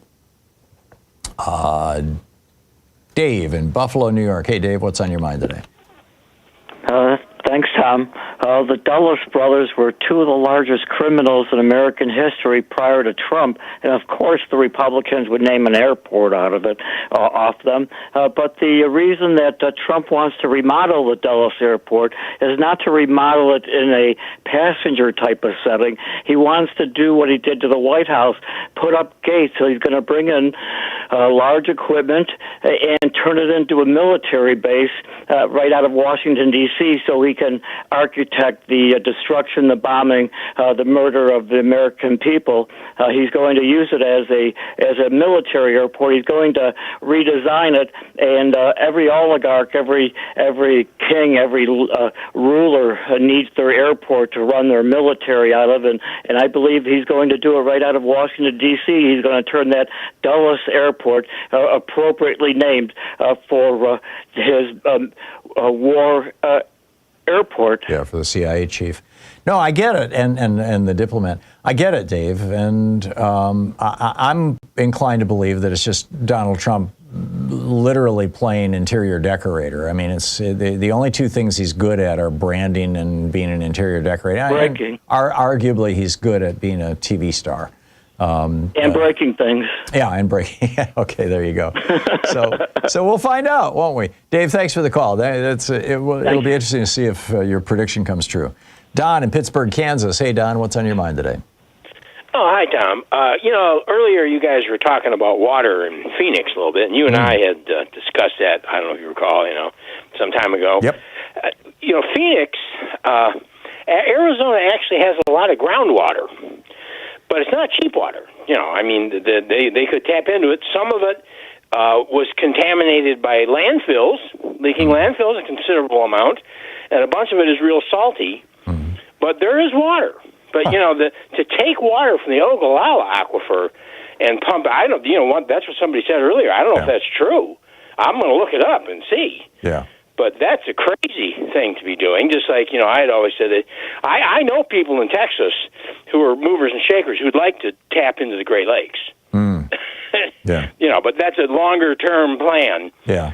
But water. What the old Texas saying is, whiskey's for drinking, water's for fighting. And water makes all the difference in a hot, dry world. Water is it, and I just can't picture what the Southern California. I mean, they use the water. The Colorado River water is used for irrigation. I don't know if you've seen. It's incredible the amount of alfalfa that's grown with this irrigation water and then exported to China and Saudi Arabia. Yeah, the Saudis actually they own the land. Farms. Yeah, they own the land in those farms. Yeah. And that's a low value. If we're going to use our precious irrigation water that we spend a lot of money building the infrastructure for it, not to grow hay for Saudi Arabian and Chinese cattle. Oh, and horses. The Saudis are using it for their racehorses. Oh, well, that figures. The alfalfa. And maybe they're camels. I don't know if camels eat alfalfa or not, but this is certainly the racehorses. Who knows? Yeah, there you go. Interesting. Yeah, thank you, Don. Well, good stuff. All right, bye-bye. Good talking to you. Have a great weekend. It is, 20 minutes past? Almost 20 minutes past the hour. I'll be back with you in 60 seconds. Stay tuned.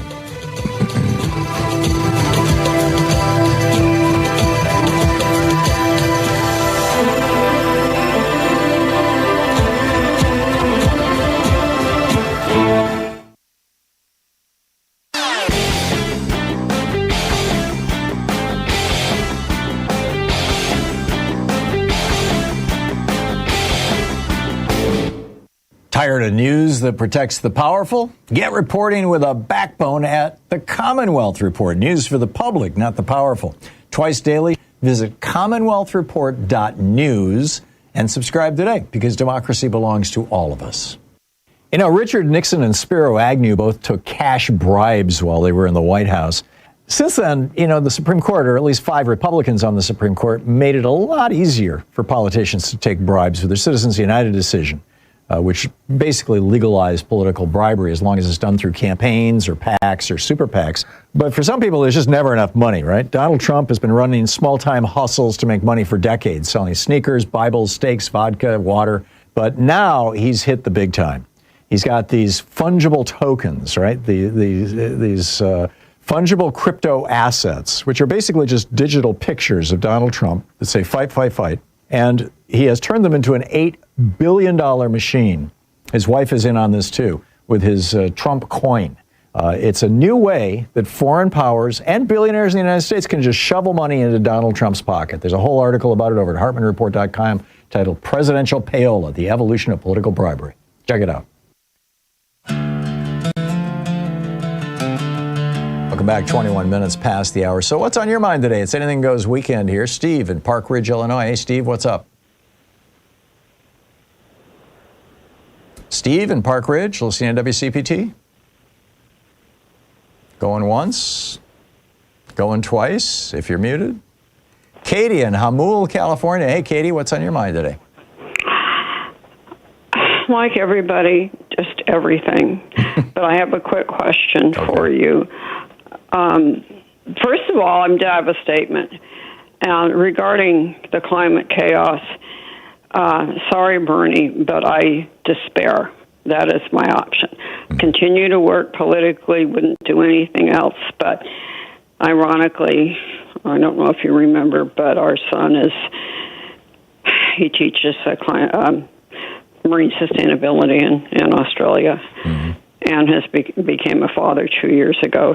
I'm a product of a mother who wanted none of her daughters to have children in the 60s because she saw which way the wind was blowing. And so I despair for the climate because it's going to be a challenge, Katie. There's no doubt about it, and millions of people are going to die. It's more than a challenge. It's just science, Tom. Yeah, I agree. But you know, the human race has survived a lot over the years. So. Yeah, well, questionable choice of nature there to drop us out of the trees too early. But you mean, I still live an incredibly conservation-oriented life because it's like voting, and you still do all that. Quick question. I pick up unused napkins that are going to be thrown away at a restaurant and use them. A quick tip for all the listeners, it's a cool thing to do. They're not dirty. They get too many napkins at restaurants. Just walk by the tables, pick them up, pocket them, and they become, You're talking paper napkins, right? Yeah, paper napkins. No, I steal linen napkins. No, paper napkins. I do that kind of thing. I was brought up with a conservation mind. We grow our own food. My quick question is, so people should just do things like that. They're going to get thrown away because of the health laws. No one's touched them. And they give out, scads too many napkins in so many places. You just whip them off the tables. Okay, that's my dirty little secret. Here's the thing. I don't know what my sister sent this to me because she gets AOL News, and it looks like it's from a television review site. But we know that Trump's numbers are, ridiculously down, right? Way down.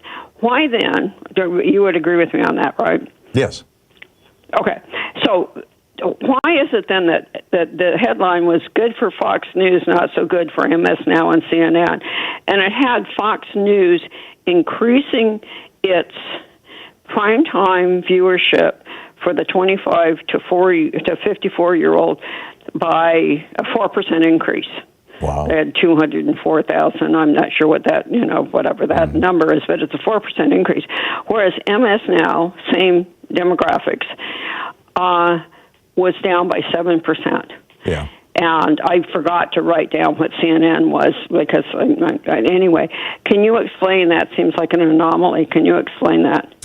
Well, Fox News does a really good job of programming. They have always known how to basically entertain people continuously, and they've got people who are actually quite talented at being entertainers on the air.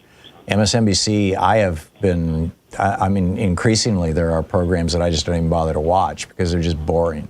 They all they do is talk conventional wisdom, and they've got people on there who are either recycled Republicans or blah blah Democrats, and I just I think their programming is really a problem. But right on MSN Now, but that was the one that they chose with two exceptions. And by the way, it's three going to exceptions. juxtapose. I would say Chris Hayes, Rachel Maddow, and Ali Velshi are and maybe Ari Malber. Those four are doing a really good job. My husband hears that. We couldn't agree more. Yeah. Isn't that funny? Now, listen, but that still doesn't explain why, since Fox is pumping out Trump all the time, pumping him up, but his numbers are so phenomenally bad, you would think they would be losing some of their viewers. Fox Maybe is their starting viewers to push would just back. stop watching. They're starting Pardon? to push. Yeah. Oh, yeah. They have. I subscribe to a Substack newsletter that tracks Fox News, and they are starting now to raise questions, shall we say, about the war in Iran. But then why the 4% increase? You would think with Trump so unpopular, people would go, "Nah, we're not buying it. We're just going to go, No, people are saying, this war is hurting us. It's hurting us in the pocketbook primarily, and the gas pump, and et cetera. And Fox is echoing that. Fox is, if Fox only plays along with Trump because it makes them money. The minute that Trump doesn't make Fox News money anymore, he's toast. And I think that process has started, and that may account for why Fox is gaining viewers. And they may be gaining them from OAN and the other right-wing networks. I'm not sure. Good point. Yeah. Okay. All because right. they're still all Trump. Thank you, Katie. You're listening to the Thom Hartmann Program. Call 202-808-9925. We'll be right back with more of your calls. It's Anything Goes Weekend here on the Thom Hartmann Program, defending America from the weapons of mass deception.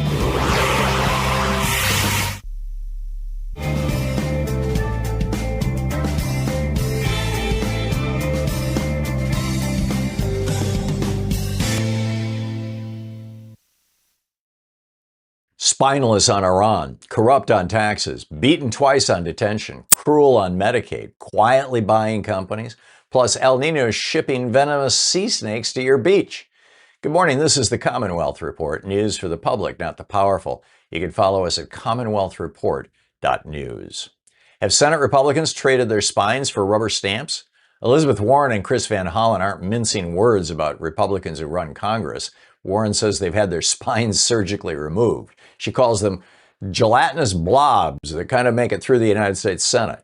Van Hollen says they've contracted out their constitutional responsibilities to Donald Trump and turned themselves into rubber stamps for an illegal war. Here's what they're rubber stamping. The U.S.-Israel war on Iran started in February. It's cost billions of dollars, tens of billions. Hundreds of American service members have been wounded. 18 are dead. On Thursday, another War Powers resolution died in the Senate, 49-50. The House has passed one twice. The Senate keeps killing it. And only 29% of Americans approve of how Trump's handling Iran, while 69% disapprove. Congress has the sole power to declare war. It just won't use it. Why did Republicans just hand Trump a free pass on his taxes? Thursday, the Senate Finance Committee voted down an amendment that would have banned the IRS from cutting audit immunity deals with a sitting president, his family, or his businesses. The vote was straight down party lines. Every single Republican said no. This deal started in May. Trump sued the IRS after a contractor leaked his tax returns to the New York Times. The administration offered to settle by exempting Trump and his family from audits and by creating a $1.8 billion fund for anybody claiming political persecution. Elizabeth Warren cast her lone vote against the underlying bill. No other taxpayer ever has gotten this kind of deal, she said. She called it corruption on steroids. John Cornyn and Tom Tillis both say they oppose the immunity deal. Then they vote to protect it. Two more courts just told Trump he can't cage people without a hearing. Two federal appeals courts ruled against Trump's mass detention policy on Thursday. The Ninth Circuit and the Seventh Circuit both rejected the administration's claim that a 1996 immigration law requires locking up every undocumented person with no chance at bond. The Ninth Circuit vote was 2-1, and the majority opinion was written by Daniel Bress, a Trump appointee. The court said mandatory detention was meant for people caught right at the border, not for people who've lived here for years building families and businesses. That makes 6 federal appeals courts ruling against this policy. Only 2 have sided with Trump. Pramila Jayapal called it a big win, saying immigrants, quote, who have contributed to our communities and have lived here for years deserve dignity. This is headed for the Supreme Court. Due process should not depend on which circuit you get arrested in. Should a dying cancer patient have to prove she's too sick to work? Under a new Trump administration rule, a terminal diagnosis is not enough to get you out of Medicaid work requirements. Cancer, HIV, Parkinson's, none of it counts by itself. You also have to document that your illness, quote, significantly impairs your ability to work 80 hours a month. Democratic attorneys general from 25 states and the District of Columbia have sued to stop this. Thursday, a federal judge in Massachusetts refused to block the rule, so it moves ahead. The work requirements hit in January. Remember where this came from. Last year's Republican tax and budget bill shoved over $1 trillion in tax cuts to the richest 1%, then helped pay for it by making sick, poor people fill out forms. More than 4 in 10 cancer patients over 50 burn through everything they own within 2 years. Now they get homework, too. More communism from Trump? Who really owns these companies now? The Commerce Department slipped out an announcement this week. It's handing $874 million in CHIPS Act money to 7 companies. And in exchange, the federal government takes a minority ownership stake in every one of them. Global Foundries gets up to $300 million. Kepler gets about $245 million.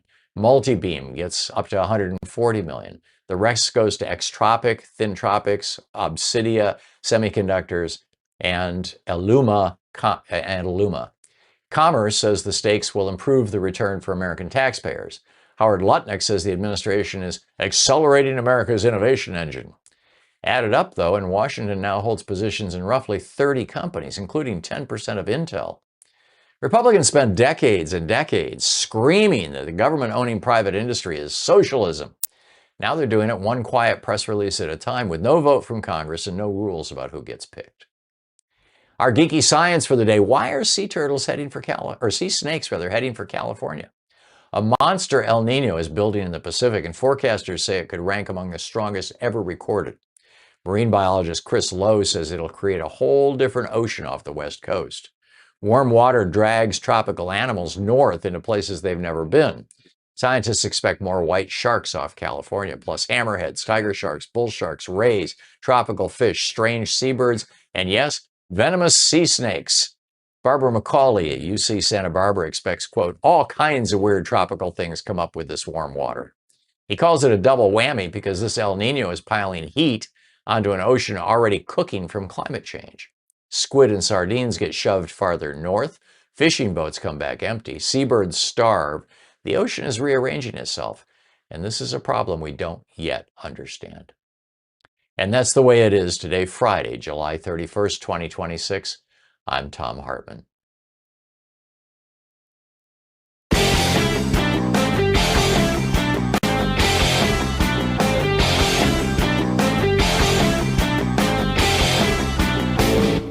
Share the Thom Hartmann program with your friends. Our podcast, The Hartmann Report, is absolutely free and available wherever fine podcasts are available. And the entire 3-hour podcast is available over at thomhartmann.com. So what do we call the really, really mind-bogglingly rich? You know, at the founding of the Republic, they were referred to as speculators or moneyed interests or aristocrats. In the years leading up to the Civil War, we called them the cotton lords and the plantation aristocracy. In the late 19th century, they were the robber barons.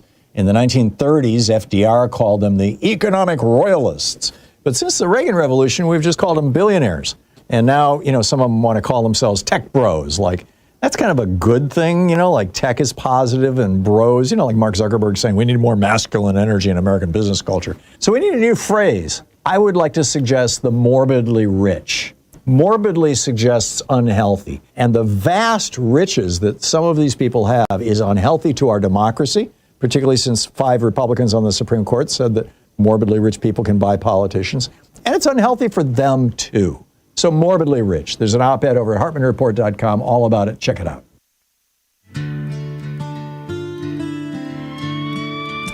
And welcome back. 35 minutes past the hour. Picking up your calls here. What's on your mind? Pete in Dooley, Arizona. Hey, Pete, what's up? Hey, good morning, Tom. A good, happy Friday morning to you, my good man. And let me tell you, Dewey's about 100 miles north of Phoenix, but it's been over 100 degrees here the last 5 days, and it's going to continue that for the next week, I believe. Tom, I got a couple of quick questions for you. What's the status on the 7 or 8 FBI agents that Kash Patel fired after they did an admirable job of investigating all them insurrectionist traitors, MAGA people that invaded the Capitol building on January 6th. Also, I got a little question about the 5-time draft dodger living in the White House, covering the JFK Performing Arts Building with them tarps. When is he going to remove them to make sure we can see that his name has been removed? Yeah. And the third question is a quickie. I understand, I don't know if I heard it on MS now or CNN or maybe Headline News, that Susan Collins has received donations from 90-some billionaires for her campaign in the election. With that, Tom, I'll let you go, and thanks a million for taking my call once again. Sure enough. Thanks, Pete. Yeah, I can't confirm how much money Susan Collins has gotten, but I have seen headlines suggesting or pointing out the fact that she is getting heavy billionaire support. The right-wing billionaires have been empowered by 5 corrupt Republicans on the U.S. Supreme Court because of Citizens United, and they're just buying elections. With regard to your question about the tarp on, the cloth covering or the, whatever it is, fabric covering, hiding the Kennedy Center, I'm guessing Trump is going to keep it up there as long as he's in office. It's an embarrassment for him, and he's still fighting to put his name back up there. It's in court right now. And with regard to the people who were fired from the FBI for investigating Trump, I frankly have no idea what happened to them. Craig in Colorado Springs. Hey, Craig, what's on your mind today? Hey, how are you, Tom? Thanks for all you do here. Thank you. Really love your program. Hey, I can't believe nobody has tried this before. Digitize the whole passport immigration system. So right now, in the current generation, you have people. Hello? Yeah, I'm listening. You have people who they're used to downloading apps and paying on their phone and doing everything digitally. The Biden administration started this. They came up with an app that you could use to apply for asylum from outside the United States, and the Trump administration shut it down. That's too bad, because it's been 50 or 60 white people from South Africa. Right. So, I mean, this tells you everything. This is all about white supremacy. White supremacy has been driving politics in America literally since the founding of our republic, and it continues to be the major driving force in our politics. Craig, I got to move along. Thanks for the call. Spot on. Rich in Cedro Woolley, Washington. Hey, Rich, what's up? Hey, missing you over there on Sirius as a truck driver, but I found you. Yeah. But, the Q-nonsense crowd is reviving the old gain of function. Yeah. Gain of function canard with Dr. Fauci. Yeah. But if you look at the pandemic overall, it was Trump who provided the gain of function there. Starting back from when he took us out of the WTO and his cuts to the CDC, pulling our scientists out of Wuhan. Before the pandemic even started, he was making it worse right there. Oh, and he destroyed the two. There were 2 task forces after the Ebola thing. When that guy with Ebola came to the United States to go down to the hospital in Texas, the doctor. The Republicans all freaked out. Oh my God, what if we get a pandemic? Oh my God. And so Obama created 2 separate commissions, one within the White House and one outside the White House, an independent agency, whose job was to deal with pandemics in the United States. And Trump shut them both down when he first came into office in 2017. So, Didn't Trump also, didn't he also throw out Obama's pandemic Bible? Yeah, that's what I'm talking about. That's what they were calling it. Yeah, that was one of those. Yeah, that was the work of one of those 2 agencies. Yes. Well, I'd like to sit down and make a chronological list of everything that Trump has done or did throughout the pandemic to make it worse. Yeah. To give it that gain of function, but Yep. I had a tree fall down in my backyard, and I got to get out the chainsaw this weekend. But maybe you know a writer. Do you know somebody who could maybe come up with that list? It would be an interesting challenge, Rich. I suspect the list would be so long that it would be unpublishable. But yeah, it's a great idea. Rich, I got to move along. But thank you. Yeah, good talking to you. Thank you, Charles in Miami. Hey, Charles, what's on your mind today? Hey, how you doing, Tom? This is about what I was going to say, but with Trump, I've always said it, and I said it before the election, that when Republicans win the president, they take over the government, they get these people in my neighborhood die. I mean, I could bring up with Reagan, there was AIDS. With Bush, I think, was Ebola, or right after Bush, it was Ebola. And then with Trump, was in this pandemic. But the reason why I'm calling in today, and I wish that you could write a book about that. I mean, I really wish you could sit down and write a book about that. But I'm calling today because when this administration first took over, I was watching Fox News. And to that lady who said that there's a bump on Fox News, I might be part of the bump. And there might be a couple of us that we just pay attention. We try to get both sides of the aisle.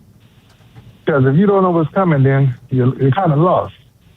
So, you can call it going into enemy territory and trying to figure out what they're trying to do. Sure. But when they first took over, and they were dogging on the Biden administration, the thing that they kept saying was, well, we got away from DEI, and we're now using common sense. All of these measures, all of these programs, all of these policies are going to be common sense, initiatives. Things that we should have just been doing. That makes a lot of sense.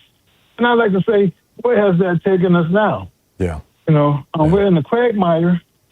We're in the quagmire in Iran. Our economy is going to the pits. We just don't have all the info on it yet. We don't have health care anymore. Education is in the ringer. And I say bring back DEI. Because, I could make a good argument that with DEI, we did a whole lot better than we're doing now, and that we're projected to do with this so-called genius. I mean, how can we have a genius in the White House and we're in such dire straits? Yeah.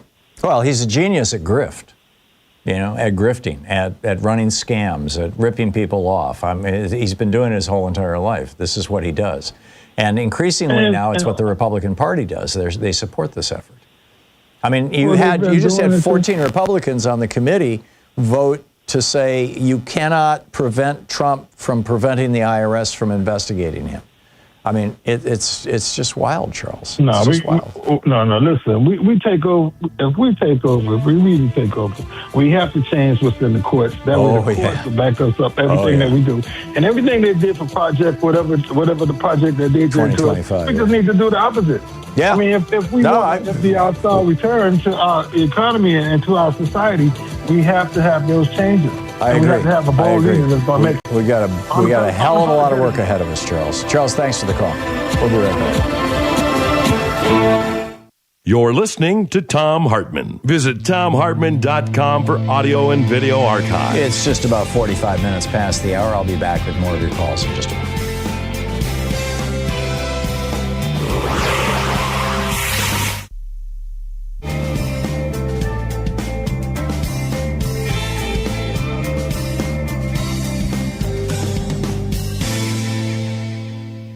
And welcome back. Nancy in Springfield, Oregon. Hey, Nancy, thanks for watching us on Free Speech TV. What's on your mind today? Okay, you talk about the sovereign wealth funds and all of that, like the Alaska thing. Mm-hmm. And I keep wondering if maybe that makes a perverse incentive for the people of Alaska to want to drill more. It does. It absolutely does, although they don't really have much control over it because it's federal policy that determines that to a large extent. So yeah, and it's also, mostly federal lands. Getting more stock from companies. If the government, if the government's involved with that, then maybe they'll do things to juice up the stock to make them look better and so on, or do things, for the make policies for the company so they can make more money, so the government can make more money. It's a legitimate concern. I think that the way that we should be, if we were to have a sovereign wealth fund, and I think we probably should have one, I think it should be funded by taxes on natural resources. But what do I know? I mean, it works for Alaska. Yeah. But we have to make sure that we don't start, doing things just to get more taxes and hurt the environment. Yeah. No, I get it. You know, I understand the problem with the perverse incentives. But, you know, on the other hand, we would not be, I mean, there's dozens of countries around the world that have declared that the mineral wealth under the ground is the property of the nation itself, and therefore all the people in the nation, rather than the property owner who happens to have the house on top of it. And we should have done that back in the 1800s. Right. Yeah, we kind of messed up with the mining laws that are so out of sync with what's going on now. Yeah. I mean, because you can own the top of the land and not own the mineral rights, and the people owning the mineral rights can kind of and the government could assert the mineral rights. That was my point. Nancy, thank you. Your point is well taken. This is not a silver bullet. It's something that we need to be having a conversation about. Thank you, Wayne in Longview, Washington. Hey, Wayne, what's on your mind today? Hey, I was the other night. I was watching. I was kind of half asleep, and I was watching Heather Cox Richardson, and she was interviewing a guy, and I don't know who it was, but he had a book, and what his thing was is they had some type of a project going. It was some type of a compact between the states, whereas if they all these states agreed that if whoever won the popular vote in the election would get all the electoral votes. Right. It's called the National Popular Vote Compact. And I was wondering if you could say something about that. Yeah, there's a website for it, which I think is nationalpopularvote.org, but you should Google it or, search for it rather than just plug in something because I said it. But there is a website for it. It's they're within spitting distance. I mean, they need to get a couple more big states. He said they were like 48 electoral votes short. Yeah, and if they were to get like Texas or Florida or something like that, but all of virtually, I think there might be one Republican state in there, but so far all of the states that have joined this have been Democratic-controlled states. Because the Republicans like George W. Bush lost the election. He only won because of the Electoral College. He lost by 500,000 votes. And Donald Trump lost the election in 2016 by the popular vote by 3 million votes. So, what's the chances of that happening? Unless a couple of big states flip from Republican to Democratic control, the chances are fairly low. But this fall and 2 years from now may see a sea change in American politics. I believe that we will. And then it becomes a very real possibility in the next 3 or 4 years. Wayne, thanks for the call. Got to run. We'll be right back.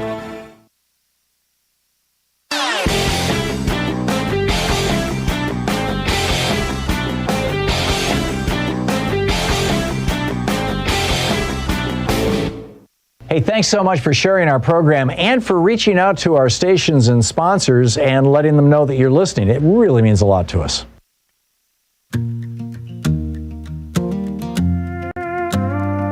Welcome back. 49 minutes past the hour. Picking up your calls here. Steve in Oak Lawn, Illinois. Hey, Steve, what's on your mind today?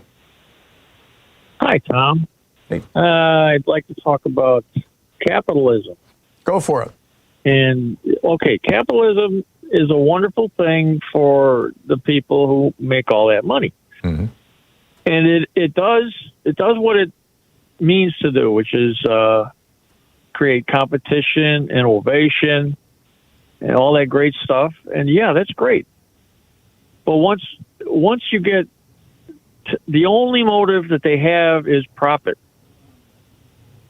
That's a cancer. It's terrible to have only a profit motive instead of something that will do good for society. Oh my God, we should never do anything good for society. That's all those poor people. The heck with them. Yeah, but those people are your customers. I don't get it. In the 1750s, I think it was, maybe the 1760s, Adam Smith published a book called A Theory of Moral Sentiments. He didn't publish Wealth of Nations until 1776. And in A Theory of Moral Sentiments, he points out that capitalism is everything that you just said, Steve, but that a company, each company in a capitalist society, shouldn't have just one constituency, that being the shareholders who share in the profits. Also, the employees are a constituency that it needs to serve. The local community is a constituency that it needs to serve. The customers using their products or their goods or services are a constituency that it needs to serve. And the nation is a constituency that it needs to serve. And those sentiments were put into law as part of the New Deal, many of the New Deal programs that required companies to operate in the public interest, that said that they, there's a whole bunch of things. And Reagan blew up most of that stuff. Reagan's big theory, he was following this theory that that profit is the primary, really the only goal of a corporation. Milton Friedman was pitching this big time in the 60s, 70s, and 80s, and Reagan picked it up. And we've been running with that basically ever since, and the Supreme Court has even kind of amplified that doctrine. It's a sick and twisted doctrine that distorts capitalism and leads to things like the current monopoly status that we had and the oligarchy status that we're suffering under right now in this country. And so you're absolutely right. Are anti-competition. That's right. Competition is one of the main tenets of capitalism. Yep, in theory. In theory. But unregulated capitalism, right. Not so much. It's like saying, getting the ball from one end of the field to the other is a main tenet of football. But, there's a lot of ways to do that. You can do that by smashing people in the gut, with your foot, or by, ripping off their face mask and punching them in the face. And that's why you have rules in football about how to play the game, so it gets played in a way that's appropriate. It's the same thing with capitalism. It's just a game we all play, and it's appropriate to have rules for a capitalism that keep it constrained to doing, making the profits and doing the innovation and hiring people and expanding the economy, all the stuff it does well, and preventing it from moving toward monopoly, from moving toward oligarchy, by involving itself in political processes, and the kind of damage that it can, and producing toxic products and all these other problems. And typically that's done with regulation, and that's why the Republican Party is always anti-regulation, because they don't, they just want the oligarchs, the billionaires, to basically run the world. And that's the bottom line. Yeah, being a child of the 60s, I can remember the saying, "You capitalist pig." Remember that? Yeah, I do. I used it more than here's once. one more thing I want to say is, Trump is the most transparent president in history, because I can see right through him. Yeah, you can see all the thieving he's doing. Amen. Steve, thank you. Well said. Andre in Chicago. Hey, Andre, what's up? Hey, Tom, how you doing? Good. Tom, I called to say, thank you. Tom, I called to say that what they did to Dr. Fauci in those hearings was terrible. Yep. When COVID came and hit us in 2020, Dr. Fauci was 80 years old. He's 85 years old now. For them to treat him that way and punish him for what he didn't know is ridiculous. When COVID hit us, all of us was in the dark. We didn't know where it come from or what it was about.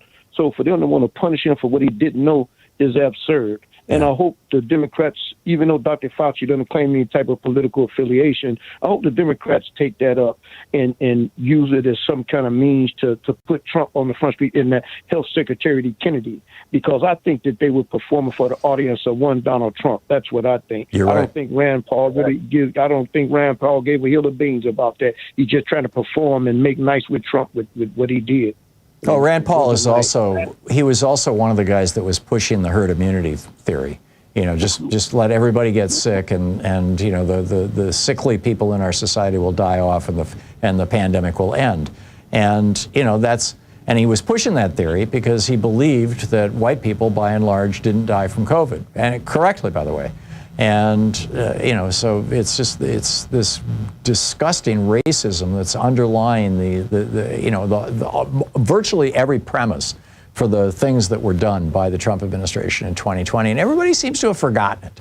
And that's why I published that piece today. Andre, thank you. Thanks for pointing that out. Bob in Rome, New York. Hey, Bob. Thanks for listening to WMNF. What's up? Hey, Bob. Sorry, I'm Bob. First, it's nationalpopularvote.com. They need 48 electoral votes for it to go into effect, and 5 of the 7 swing states have passed that by 1 house already. Wow. Okay, so I called in because Donald Trump did not actually sign that IRS immunity agreement, as you said earlier. However, no, only the acting attorney general did. However, it is binding on the United States government. Right. And can only be overturned if the government puts in writing that it is invalidated. Right. And you can see that by listening carefully to Senator Cornyn's questioning of Blanche earlier this week. Yep. And that's why he's not voting for him. Yep. One other thing I want to remind you of is that this entire thing is nonsense because the statute of limitations had expired before it even came to court. So there should be no action here, whatever. Tom, keep up the great work. Statute of limitations on what? So remember, Trump sued because the IRS contract from Booz Allen released his information Right, along with and that 100 guy's other in prison people. right now, yeah. Yeah, but the key thing is the statute of limitations to sue on that action had passed. Oh, yeah, okay, I remember. You're right. He had no basis for the lawsuit to begin with. Yeah, thank you, Bob. That's the fraud in the court, among other things. That's a fraud in the court. Thank you, Bob. Thank you for the reminder. I appreciate that. We'll be back on the other side of the break. If Senate Republicans traded their spines for rubber stamps, Elizabeth Warren thinks so. Also, dying cancer patients. It's getting rough. Stick You're around. listening to Thom Hartmann.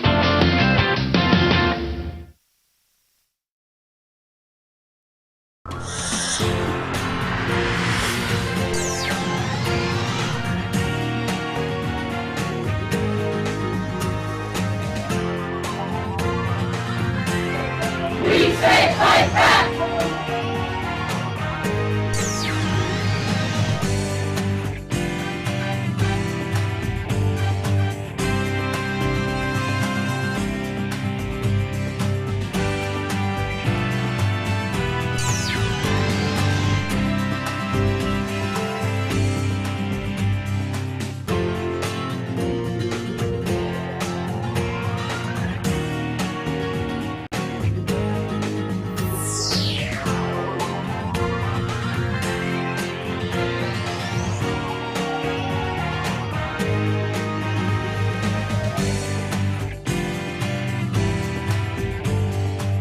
Spineless on Iran, corrupt on taxes, beaten twice on detention, cruel on Medicaid, quietly buying companies, plus El Nino shipping venomous sea snakes to your beach. Good morning, this is the Commonwealth Report, news for the public, not the powerful. You can follow us at commonwealthreport.news. Have Senate Republicans traded their spines for rubber stamps? Elizabeth Warren and Chris Van Hollen aren't mincing words about Republicans who run Congress. Warren says they've had their spines surgically removed. She calls them gelatinous blobs that kind of make it through the United States Senate. Van Hollen says they've contracted out their constitutional responsibilities to Donald Trump and turned themselves into rubber stamps for an illegal war. Here's what they're rubber stamping. The U.S.-Israel war on Iran started in February. It's cost billions of dollars, tens of billions. Hundreds of American service members have been wounded. 18 are dead. On Thursday, another War Powers resolution died in the Senate, 49-50. The House has passed one twice. The Senate keeps killing it. And only 29% of Americans approve of how Trump's handling Iran, while 69% disapprove. Congress has the sole power to declare war. It just won't use it. Why did Republicans just hand Trump a free pass on his taxes? Thursday, the Senate Finance Committee voted down an amendment that would have banned the IRS from cutting audit immunity deals with a sitting president, his family, or his businesses. The vote was straight down party lines. Every single Republican said no. This deal started in May. Trump sued the IRS after a contractor leaked his tax returns to the New York Times. The administration offered to settle by exempting Trump and his family from audits and by creating a $1.8 billion fund for anybody claiming political persecution. Elizabeth Warren cast her lone vote against the underlying bill. No other taxpayer ever has gotten this kind of deal, she said. She called it corruption on steroids. John Cornyn and Thom Tillis both say they oppose the immunity deal. Then they vote to protect it. Two more courts just told Trump he can't cage people without a hearing. Two federal appeals courts ruled against Trump's mass detention policy on Thursday. The Ninth Circuit and the Seventh Circuit both rejected the administration's claim that a 1996 immigration law requires locking up every undocumented person with no chance at bond. The Ninth Circuit vote was 2-1, and the majority opinion was written by Daniel Bress, a Trump appointee. The court said mandatory detention was meant for people caught right at the border, not for people who've lived here for years building families and businesses. That makes 6 federal appeals courts ruling against this policy. Only 2 have sided with Trump. Pramila Jayapal called it a big win, saying immigrants, quote, who have contributed to our communities and have lived here for years deserve dignity. This is headed for the Supreme Court. Due process should not depend on which circuit you get arrested in. Should a dying cancer patient have to prove she's too sick to work? Under a new Trump administration rule, a terminal diagnosis is not enough to get you out of Medicaid work requirements. Cancer, HIV, Parkinson's, none of it counts by itself. You also have to document that your illness, quote, significantly impairs your ability to work 80 hours a month. Democratic attorneys general from 25 states and the District of Columbia have sued to stop this. Thursday, a federal judge in Massachusetts refused to block the rule, so it moves ahead. The work requirements hit in January. Remember where this came from. Last year's Republican tax and budget bill shoved over $1 trillion in tax cuts to the richest 1%, then helped pay for it by making sick poor people fill out forms. More than 4 in 10 cancer patients over 50 burn through everything they own within 2 years. Now they get homework, too. More communism from Trump? Who really owns these companies now? The Commerce Department slipped out an announcement this week. It's handing $874 million in CHIPS Act money to 7 companies. And in exchange, the federal government takes a minority ownership stake in every one of them. Global Foundries gets up to $300 million. Kepler gets about $245 million. Multibeam gets up to $140 million. The rest goes to Extropic, Thintropics, Obsidia, Semiconductors, and Illuma. Commerce says the stakes will improve the return for American taxpayers. Howard Lutnick says the administration is accelerating America's innovation engine. Added up, though, and Washington now holds positions in roughly 30 companies, including 10% of Intel. Republicans spent decades and decades screaming that the government owning private industry is socialism. Now they're doing it one quiet press release at a time with no vote from Congress and no rules about who gets picked. Our geeky science for the day: why are sea turtles heading for sea snakes heading for California? A monster El Nino is building in the Pacific, and forecasters say it could rank among the strongest ever recorded. Marine biologist Chris Lowe says it'll create a whole different ocean off the West Coast. Warm water drags tropical animals north into places they've never been. Scientists expect more white sharks off California, plus hammerheads, tiger sharks, bull sharks, rays, tropical fish, strange seabirds, and yes, venomous sea snakes. Barbara McCauley at UC Santa Barbara expects, quote, all kinds of weird tropical things come up with this warm water. He calls it a double whammy because this El Nino is piling heat onto an ocean already cooking from climate change. Squid and sardines get shoved farther north. Fishing boats come back empty. Seabirds starve. The ocean is rearranging itself. And this is a problem we don't yet understand. And that's the way it is today, Friday, July 31st, 2026. I'm Thom Hartmann.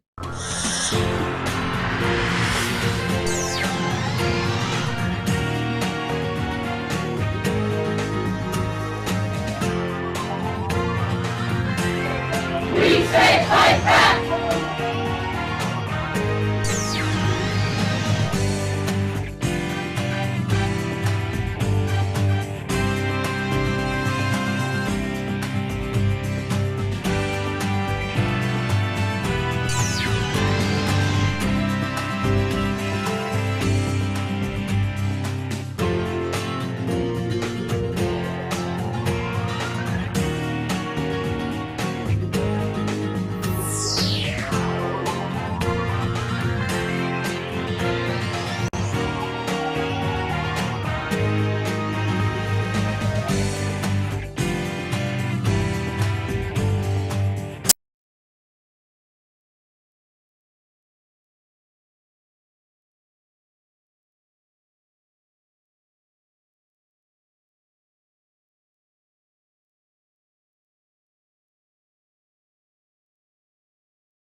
This is the Thom Hartmann Program.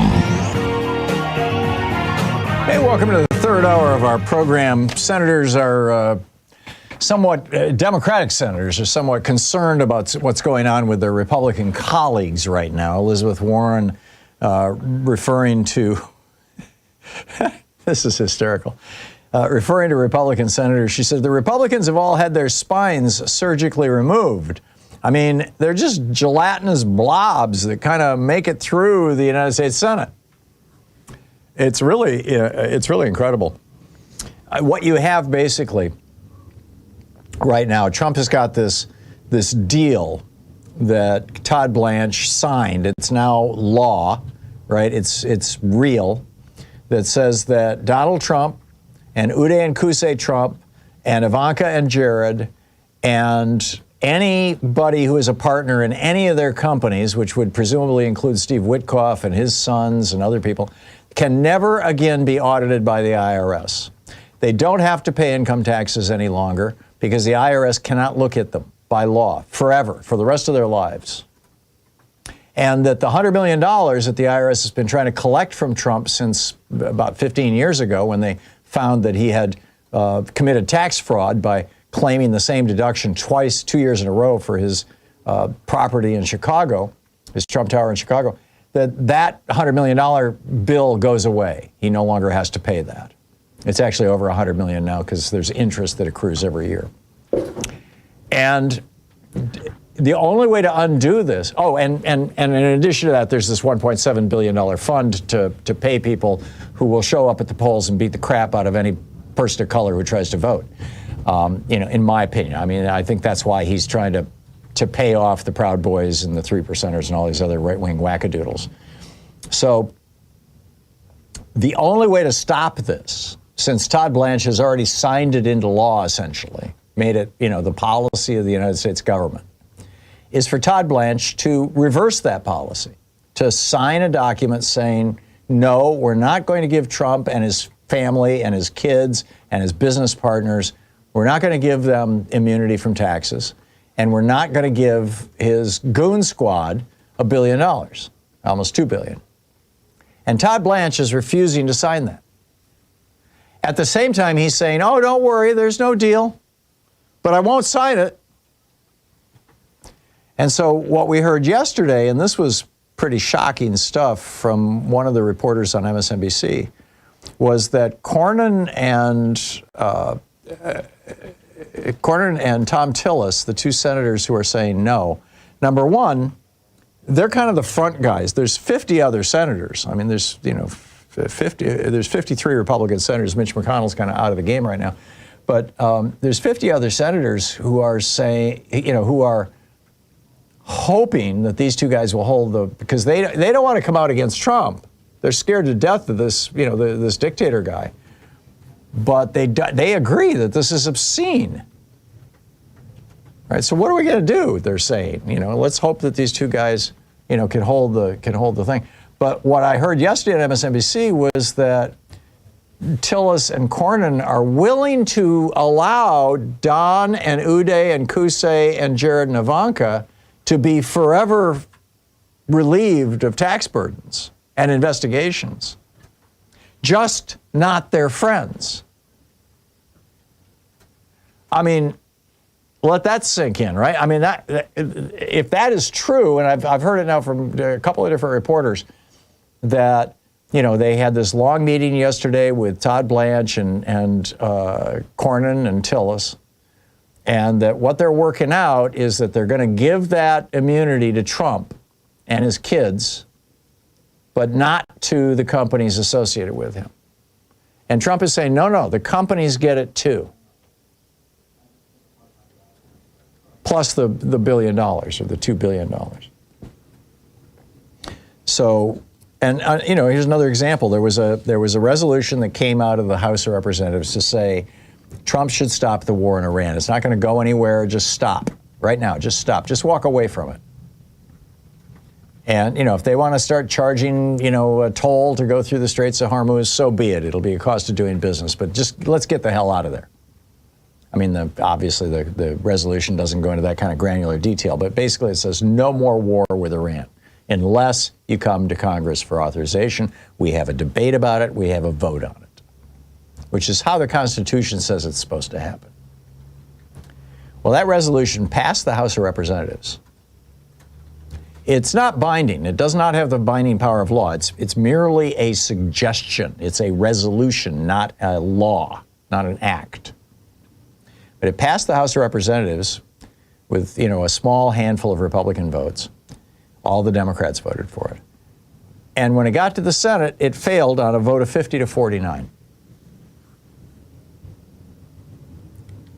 It's like these Republican senators cannot even say to Donald Trump, you must follow the Constitution.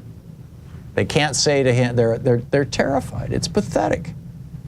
And I think Elizabeth Warren is right. I mean, she goes on to say, I think we are able to rein in Donald Trump and Pete Hegseth if there is a Democratic majority. In other words, if Democrats take the Senate this fall, she says, I think we'll be able to rein in Donald Trump and Pete Hegseth, even if they have gallons of testosterone. Yes. Chris Van Hollen, the congressman from, from Connecticut or New Jersey? No, I forget where he's from. But anyway, Chris Van Hollen says, at some point, these Republican senators are going to have to explain to their constituents why they've contracted out their constitutional responsibilities to Donald Trump, because that's what they're doing. And he goes on to say, I'd rather see Republicans assert their constitutional duties and help us end the war now, but, maybe they'll get the message from their constituents. Well, yeah, you think? I mean, if you live in a state that's got a Republican senator, be a good time to call them and let them know what you think about what's going on. The phone number for the United States Senate switchboard is 202-224-3121. So it's worth checking out. Meanwhile, the Trump administration is arguing that even if you are dying, you must fill out reams of paperwork and go to your doctor and get proof that you are dying so badly that you can't work. So this is the new Republican thing for Medicaid. The way that they're trying to cut people being on Medicaid is by inserting these work requirements. You must work 80 hours, every month at least in a certain list of types of jobs in order to get Medicaid. And there was always an exception in the Medicaid law that said if somebody's got a terminal illness, they don't have to prove that they're working. And the Republicans are saying, no, if you've got a terminal illness, you have to prove that you're not capable of working. Because some people with terminal illnesses might still be able to work. So you're going to have to go back to your doctor. You're going to have to get some kind of a physical therapist or whatever. You're going to have to jump through all these hoops. And, this is bizarre. And a federal judge said, no, you can't do that.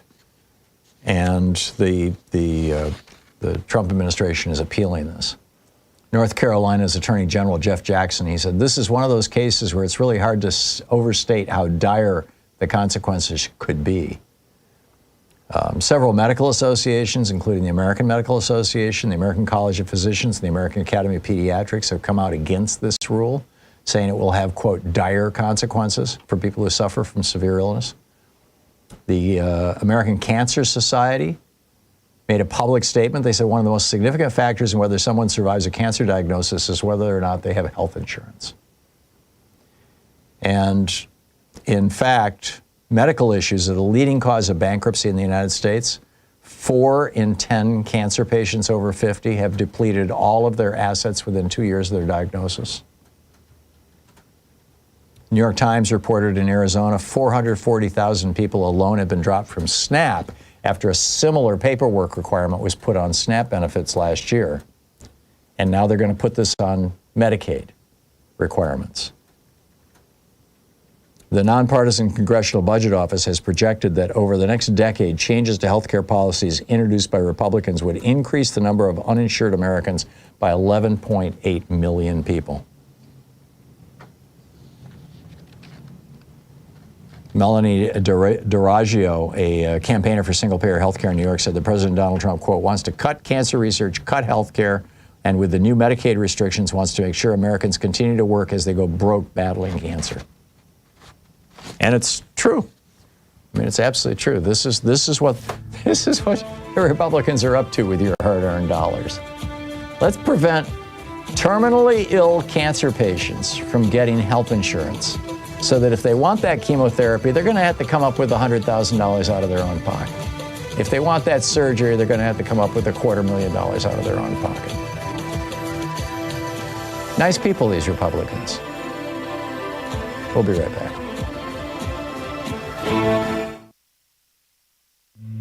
This is the Thom Hartmann Program. Oh, and you know why all these cuts were put into the One Big Beautiful Bill? To pay for the $1 trillion tax cut for billionaires.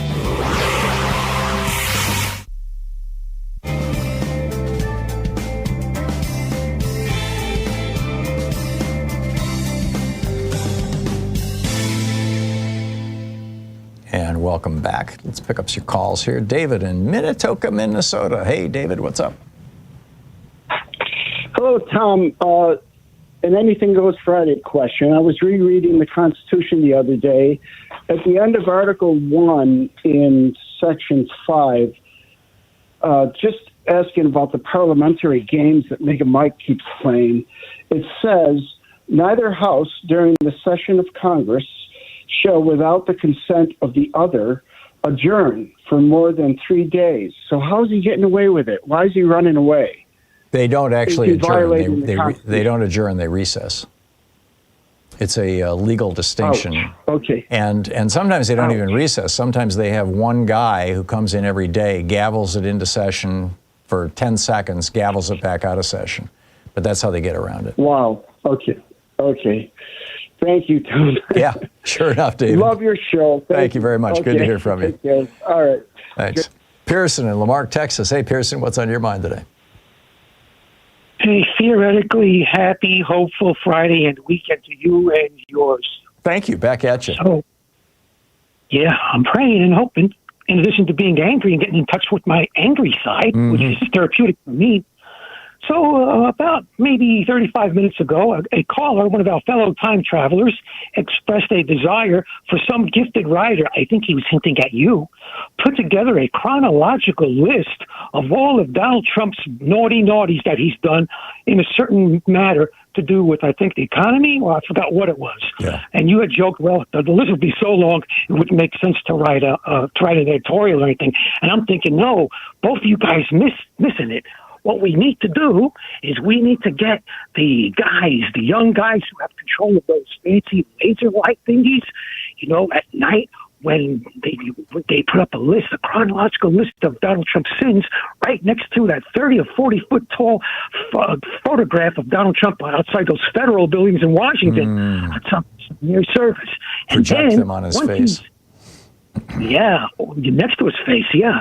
You do a mashup right next to his face of all the sins he's done. Yeah. And then, once he's left the White House in either cuffs or body bag, whenever that day happens, then you commission Code Pink to design and supervise the construction of a wall, not a border wall, but a wall like the Vietnam Memorial Wall with all those sins etched in stone, and you have picnic tables and a sound stage nearby, and once every 2 or 4 years you have a festival like the Burning Man, except it's with vegan and barbecue, and you have comedians and you have political thinkers and guest speakers like you, and you point out all the good and bad of the Republicans and the centrist Democrats and why we need progressives to teach in our schools and start stuff like that. I like it. That's what I like it. The Washington Post compiled a list of every lie that Donald Trump told in his first term in office. I think it was 36,700 of them, something like that. And they published it as a book. I mean, it's just, you can't publish this as an article. It was a friggin' book. It's hundreds of pages long. And it's just a list of all the lies that he told. Never mind all these Ronald Reagan statues these mutes putting around the world. We need to do something like a wall. Yeah, well, that was the Reagan Legacy Project that a bunch of billionaires got together. And there is a Reagan statue in every congressional district in America, every county in America, and every country in the world now as a result of that. What Donnie's going to get? Donnie's going to get his own legacy, but it's not going to be something he likes. Let's hope. Bye. From your lips to God's ears. Thank you, Pearson. Good talking to you. We'll be right back.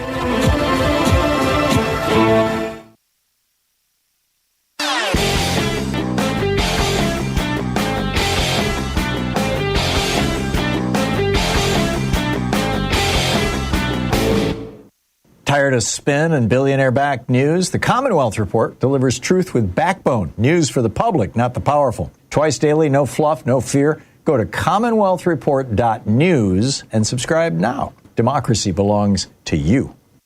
So have you noticed that the Republicans are pretty much not talking about a constitutional convention anymore? They used to be gung-ho to rewrite the Constitution. You know, they wanted to put corporate personhood in there. They wanted to change it so that women can't vote. They wanted to do away with the election of senators, repeal the 17th Amendment, take us back to them being appointed by the states.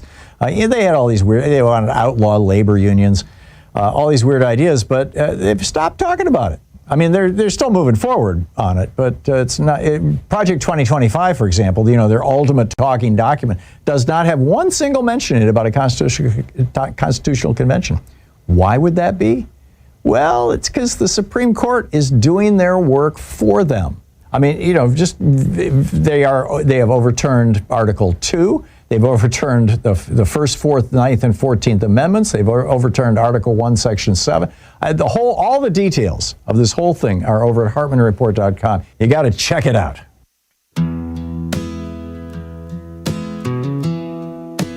Past the hour. So what's on your mind today? Let's pick up some calls here. Joe in Seattle. Hey, Joe, what's up?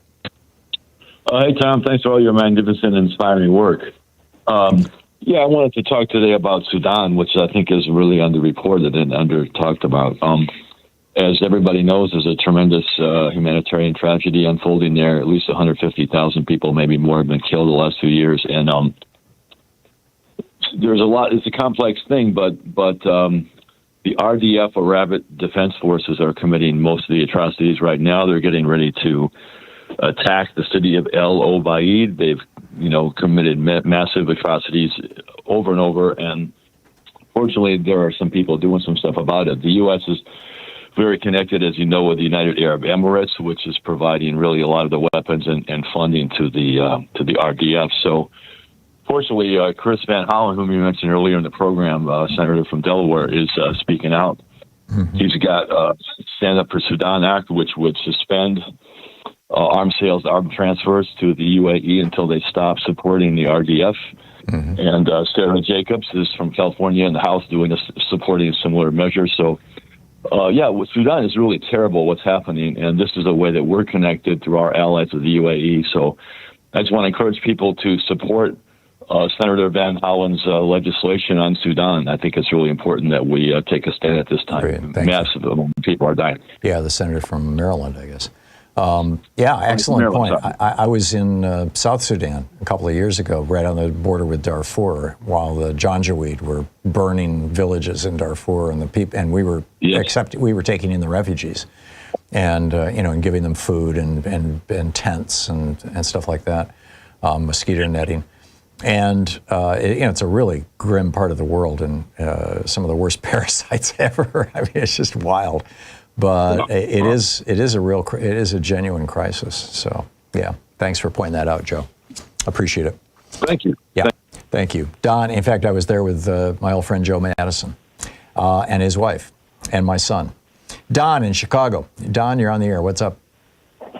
Yeah, Tom. I want to speak about the senators from the Republican senators from Kentucky and from Louisiana. Mm-hmm. Okay, if you remember a few years ago, Trump went to Louisiana and he went to Kentucky, and he had all the big guns with him, the Republicans, and they was campaigning for the both Republican governors. Mm-hmm. And both of the Democrats won, and they asked Trump what happened. He said, well, it was weak candidates that ran. Okay, I blame Mike Johnson because he's the speaker. He's from Louisiana. I blame him for all what's going on right now. Mm. And Mitch McConnell, he was the reason why the Supreme Court is like it is right now. Yeah. Now, I'm going to talk about Rand Paul. Rand Paul had the nerve enough to bring Fauci in there to have, against him. Fauci saved a lot of lives. And if I remember right, Kentucky was the first state that registered for that ACA, which they call Obamacare or whatever like this here. Mm. And this other guy from Kentucky, this Gomo, whatever, he brought one guy in there for to testify against Biden's son, and they found out this guy was a spy from Russia or whatever like this. So surprise, Louisiana and Kentucky, they got the Republicans. And one other thing, this guy Kennedy, me and my buddy was listening that same time when Trump went down there, when he was leaving off the stage and Kennedy came back, and he said, by the way, we in Louisiana, we last and everything. And I was thinking, I said, well, y'all Republicans is in control of the Senate and the House or whatever like this here. So although you got a Democratic governor, y'all in control. So y'all, I don't understand what these people in these states voting for these Republicans for, because they ain't doing jack nothing.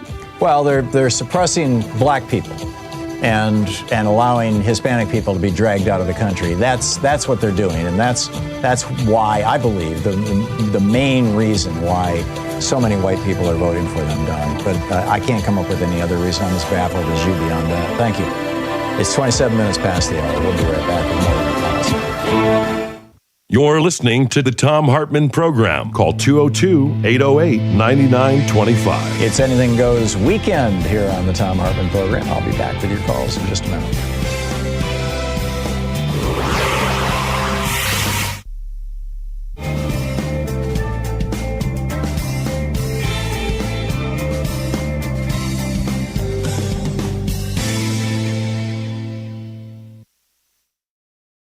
Spineless on Iran, corrupt on taxes, beaten twice on detention, cruel on Medicaid, quietly buying companies, plus El Nino shipping venomous sea snakes to your beach. Good morning, this is the Commonwealth Report, news for the public, not the powerful. You can follow us at commonwealthreport.news. Have Senate Republicans traded their spines for rubber stamps? Elizabeth Warren and Chris Van Hollen aren't mincing words about Republicans who run Congress. Warren says they've had their spines surgically removed. She calls them gelatinous blobs that kind of make it through the United States Senate. Van Hollen says they've contracted out their constitutional responsibilities to Donald Trump and turned themselves into rubber stamps for an illegal war. Here's what they're rubber stamping. The U.S.-Israel war on Iran started in February. It's cost billions of dollars, tens of billions. Hundreds of American service members have been wounded. 18 are dead. On Thursday, another War Powers resolution died in the Senate, 49-50. The House has passed one twice. The Senate keeps killing it. And only 29% of Americans approve of how Trump's handling Iran, while 69% disapprove. Congress has the sole power to declare war. It just won't use it. Why did Republicans just hand Trump a free pass on his taxes? Thursday, the Senate Finance Committee voted down an amendment that would have banned the IRS from cutting audit immunity deals with a sitting president, his family, or his businesses. The vote was straight down party lines. Every single Republican said no. This deal started in May. Trump sued the IRS after a contractor leaked his tax returns to the New York Times. The administration offered to settle by exempting Trump and his family from audits and by creating a $1.8 billion fund for anybody claiming political persecution.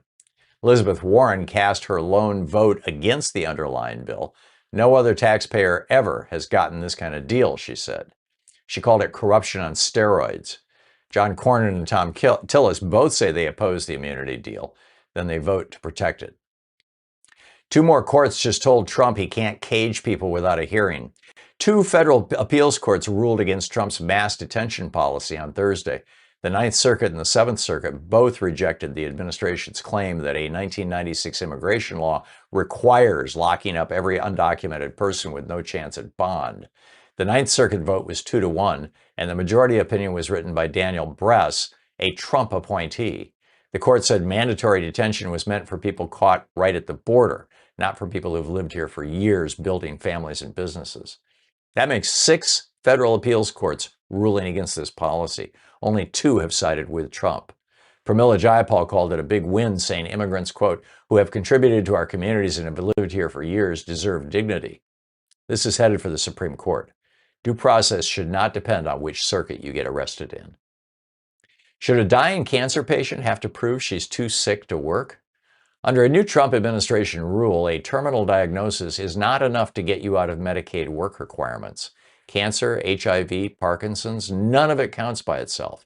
You also have to document that your illness, quote, significantly impairs your ability to work 80 hours a month. Democratic attorneys general from 25 states and the District of Columbia have sued to stop this. Thursday, a federal judge in Massachusetts refused to block the rule, so it moves ahead. The work requirements hit in January. Remember where this came from. Last year's Republican tax and budget bill shoved over $1 trillion in tax cuts to the richest 1%, then helped pay for it by making sick, poor people fill out forms. More than 4 in 10 cancer patients over 50 burn through everything they own within 2 years. Now they get homework, too. More communism from Trump? Who really owns these companies now? The Commerce Department slipped out an announcement this week. It's handing $874 million in CHIPS Act money to 7 companies. And in exchange, the federal government takes a minority ownership stake in every one of them. Global Foundries gets up to $300 million. Kepler gets about $245 million. Multibeam gets up to $140 million. The rest goes to Extropic, Thintropics, Obsidia, Semiconductors, and Illuma. Commerce says the stakes will improve the return for American taxpayers. Howard Lutnick says the administration is accelerating America's innovation engine. Added up, though, and Washington now holds positions in roughly 30 companies, including 10% of Intel. Republicans spent decades and decades screaming that the government owning private industry is socialism. Now they're doing it one quiet press release at a time with no vote from Congress and no rules about who gets picked. Our geeky science for the day: why are sea turtles heading for sea snakes heading for California? A monster El Nino is building in the Pacific, and forecasters say it could rank among the strongest ever recorded. Marine biologist Chris Lowe says it'll create a whole different ocean off the West Coast. Warm water drags tropical animals north into places they've never been. Scientists expect more white sharks off California, plus hammerheads, tiger sharks, bull sharks, rays, tropical fish, strange seabirds, and yes, venomous sea snakes. Barbara McCauley at UC Santa Barbara expects, quote, all kinds of weird tropical things come up with this warm water. He calls it a double whammy because this El Nino is piling heat onto an ocean already cooking from climate change. Squid and sardines get shoved farther north. Fishing boats come back empty. Seabirds starve. The ocean is rearranging itself. And this is a problem we don't yet understand. And that's the way it is today, Friday, July 31st, 2026. I'm Thom Hartmann.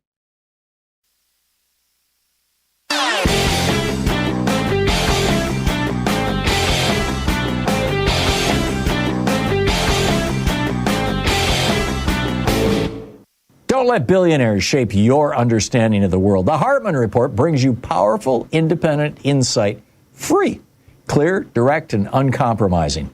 Go to hartmannreport.com now and get the facts you deserve. Human beings have a couple of unique characteristics. The first is that we can be very tender and loving and concerned and caring toward people we perceive as being our group, us. We can also be extraordinarily violent against people that we consider to be them, if we think of them or this other as a threat. Probably the classic example of this is Adolf Hitler convincing Germans that, Jews were a threat to them and good Germans going along with the Holocaust. Well, this othering is built into our DNA. This is, ancient stuff.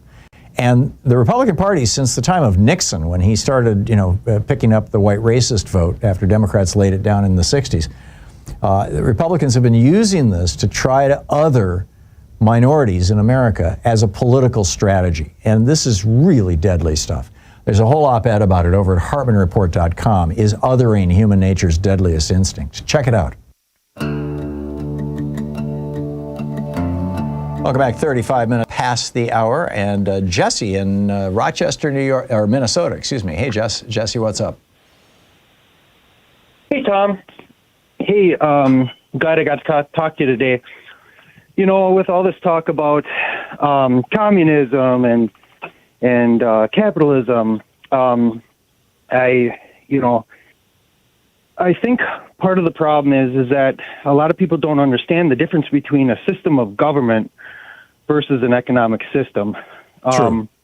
I say that because, I ask a lot of people, especially people that, throw around the communism term, like, well, can you define that for me? Can you define what capitalism is? And they really have, they interplay it with, well, it's part of democracy, and they just really don't understand the difference with, and that's fine. There's people that study political science, and a lot of people don't know that there's different types of capitalism.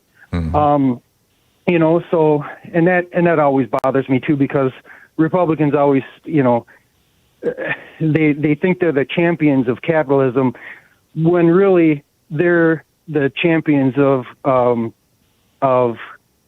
crony capitalism, mm-hmm. which is basically, dividing or taking the wealth of, the economy and distributing it amongst a few. Right. Where on the opposite, friends. What we have always been, what we've been trying to work towards is, and I don't like this term because welfare state capitalism, mm-hmm. where the state has a large, it's also called social democracy. Social democracy, where it gets distributed, Yeah, it's what the Norwegians examples call it. Of this is, yeah, exactly. And then as far as one thing that I always remember that my dad tells me about capitalism is this, and it's a good saying or not saying, but capitalism is like fire. Fire, when it is in your furnace or when it is in your fireplace, is an excellent way to heat your house. Unregulated fire, when it gets out of your furnace or your fireplace, will burn your house down. It's a great metaphor. And that's the way I look at, how it is right now. Unbridled capitalism is just not good. Yeah. Jesse, your father's a genius. Unbridled capitalism, if you want an example of it, Nazi Germany. Mm-hmm. It was a fascist country, a fascist form of government, but it was a capitalistic form of government. Yep. And I mean, it got down to the point to where there was literally no regulations. They were literally taking people's hair and using them in seat cushions for cars. Yep. I mean, that is the ultimate form of unbridled capitalism. Yeah. So, I hope that we can, I hope that when we take this thing back, we have another era of progressivism, like FDR. It's absolutely what history suggests should happen. The question is whether, now that the Supreme Court has changed the rules of the game around elections, 5 corrupt Republicans on the Supreme Court have changed the rules of the game, whether the billionaires will succeed in squashing the progressive movement this fall. And it's going to be a hell of a fight, Jesse. It's going to be a hell of a fight. Well, as Jim Morrison, used to say, or said in one of his songs, they have the guns, but we have the numbers. Yeah, exactly. So 5 to 1. Everybody chin up, Yeah. We got to work for this if we want to keep it. So thank you, Tom. Have a great weekend. Thanks, Jesse. Yeah, that was one of my favorite songs. Thank you. Paul in Ambler, Pennsylvania. Hey, Paul, what's up? Hi, Tom. I think at this point, the high information voter, which is probably 99.99% of your audience, pretty much knows what Trump's up to. But the question, I think, given the evidence that we can see with his falling approval ratings, and it looks like a lot of people who are running for various offices in the federal level, and even as governors, it looks like there's going to be a big change coming in November. Mm-hmm. So what should we be doing now? One of the things I think that's very important is something that's called the Social Security 2100 Act. It is a Social Security Reform Act written. Is that John Larson's? John Larson, yeah. Democrat of Connecticut. Last session, he had 189 co-sponsors. This session, I think it's about the same amount. Nearly every Democrat. So he's basically about, 3 dozen votes short of passage in the Congress. Even if we don't control the White House, if we have the Senate and the Congress and we pass this, because there's a Senate version, it's been scored congressionally. Larson has been producing a version of this for probably I don't know, 10 or 15 years. Yeah, at least a decade, yeah. Everyone in Congress who's been there for more than a minute knows about this and has probably been a co-sponsor. So it should be something that they can get done on day one. It's basically needs to be introduced. Yeah. That's the only thing. That's the last step. And, of course, the Speaker of the House has to do that. Right. It's got to get through committee, too.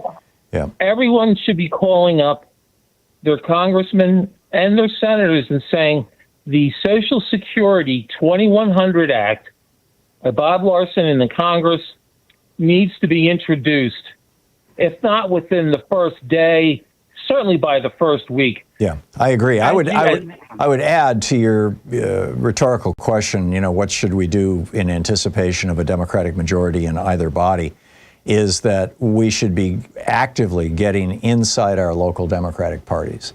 Because if the Democrats take power, those Democratic politicians, when they come back to their states, House or Senate, the first people that they sit down and meet with to find out the pulse of the people and what's going on and what the policies they should be doing or opposing are the local Democratic Party members and people who actually show up at the meetings, and in particular the precinct committee people.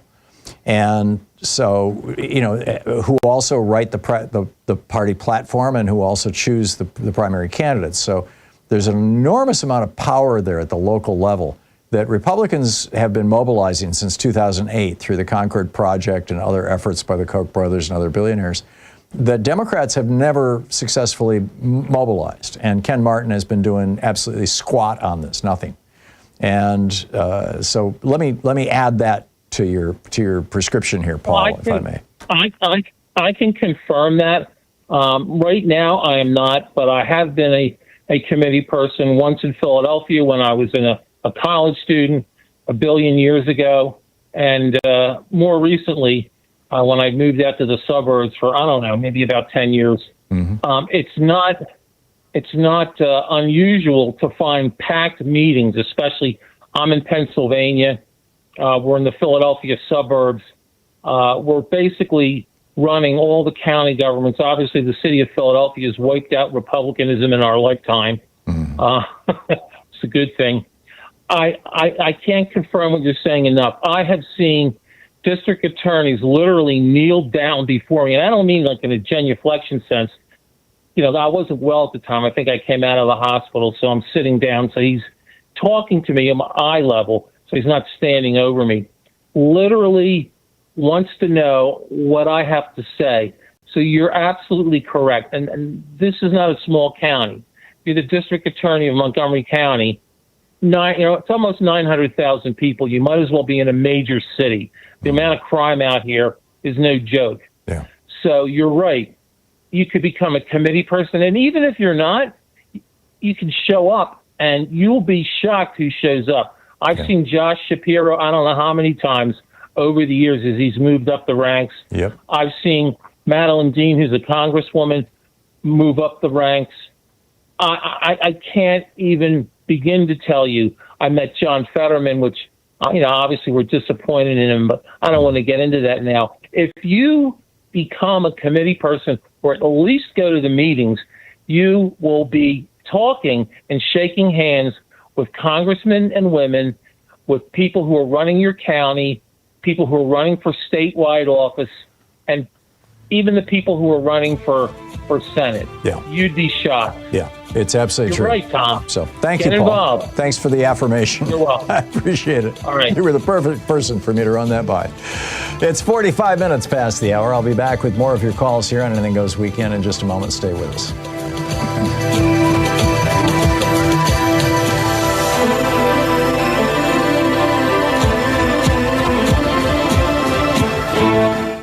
You're listening to Thom Hartmann. Visit ThomHartmann.com for audio and video archives.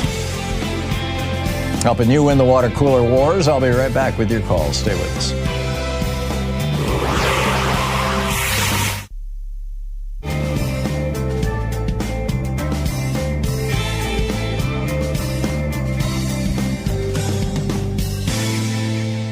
And welcome back. Shelley in Pinyon Pines, California. Hey, Shelley, what's on your mind today?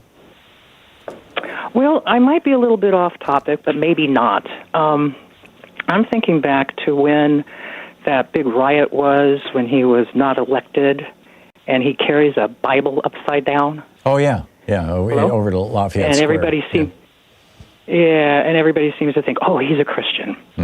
So I want to talk about that particular parable, and I want to talk about a parable called the Eye of the Needle. The Good Samaritan, if people would read their backstories, the Samaritans were the bad guys. They really were. They were the thieves. They were the murderers. All this other stuff. Yeah, they were the oppressed minority, by the way, in that era. Yes, they were. Yeah, and the Christ held them up as a good person. Right.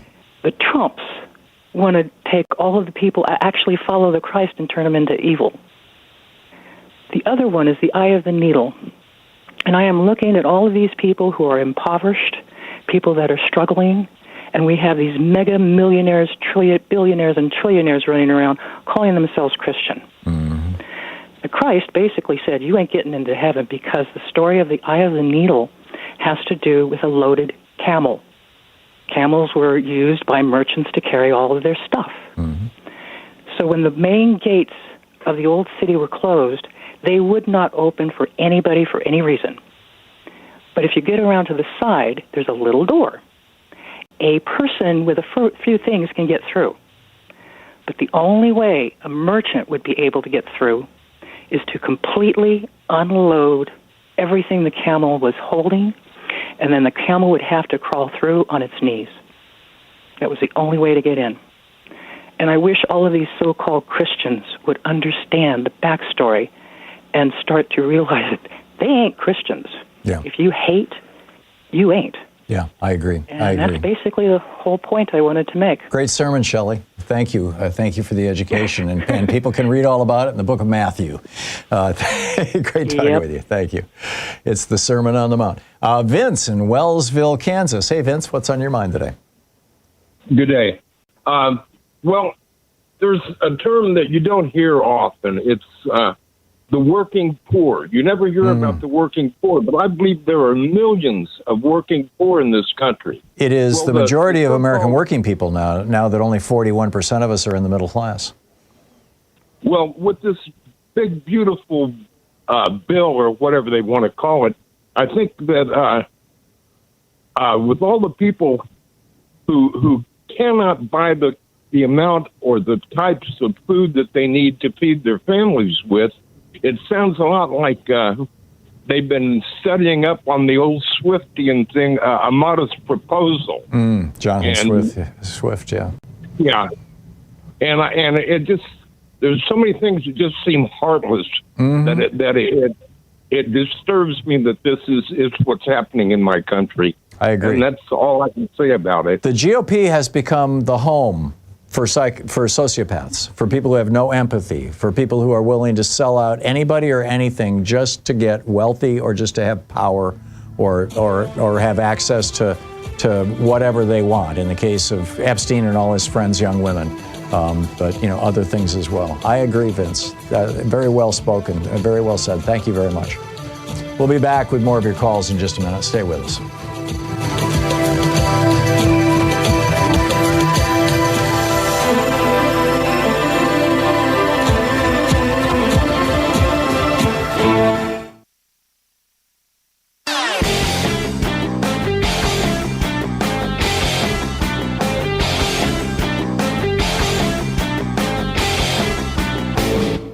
Hey, thanks so much for sharing our program and for reaching out to our stations and sponsors and letting them know that you're listening. It really means a lot to us.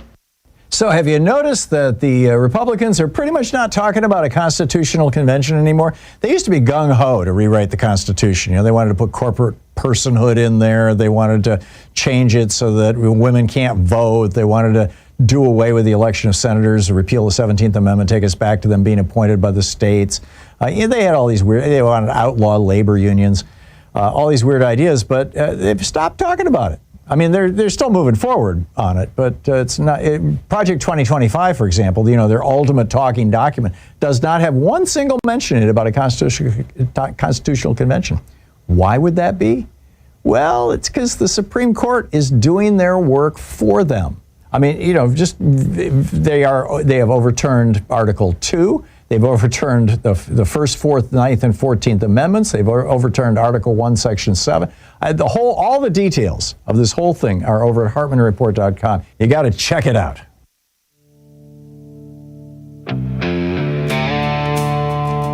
Welcome back. 51 minutes past the hour. James in Hollywood. Hey, James, what's up? Professor Hartmann, still the smartest man in all media. Anyhow, I think Trump outsmarted all of us. I think Americans don't know we are already 2/3 a fascist country, but Stephen Miller and the White House, all billionaire cabinet members, know we are a fascist country. The planks of fascism, make the base hate the others, ICE and blacks and browns. And Trump and Miller are against anti-fascists, Antifa. Yeah. Republicans are trying to call anti-fascists terrorists. Mm-hmm. And Trump jumped the gun. Fascism, Hitler used to refine the Nazi regime. Mm-hmm. And Trump thinks he outsmarted us. Did he, Tom? I don't think so. I think people are figuring it out. I think that's why he's only got a 34% popularity rating right now. Yeah, but it's Republicans too. But look at the inauguration. Mm. Who was sitting behind him? Yeah, it was a whole row of billionaires. Yeah, he's got 13 billionaires in his cabinet. Yes, and they all embrace fascism. They know they are fascists. Yeah, Mussolini said it best. Fascism is the merger of state and corporate interests, and here we are. Exactly. Yeah. Yes, and everybody wants to rule the world, and all billionaires feel they already do. Yeah, and Republicans bow to billionaires.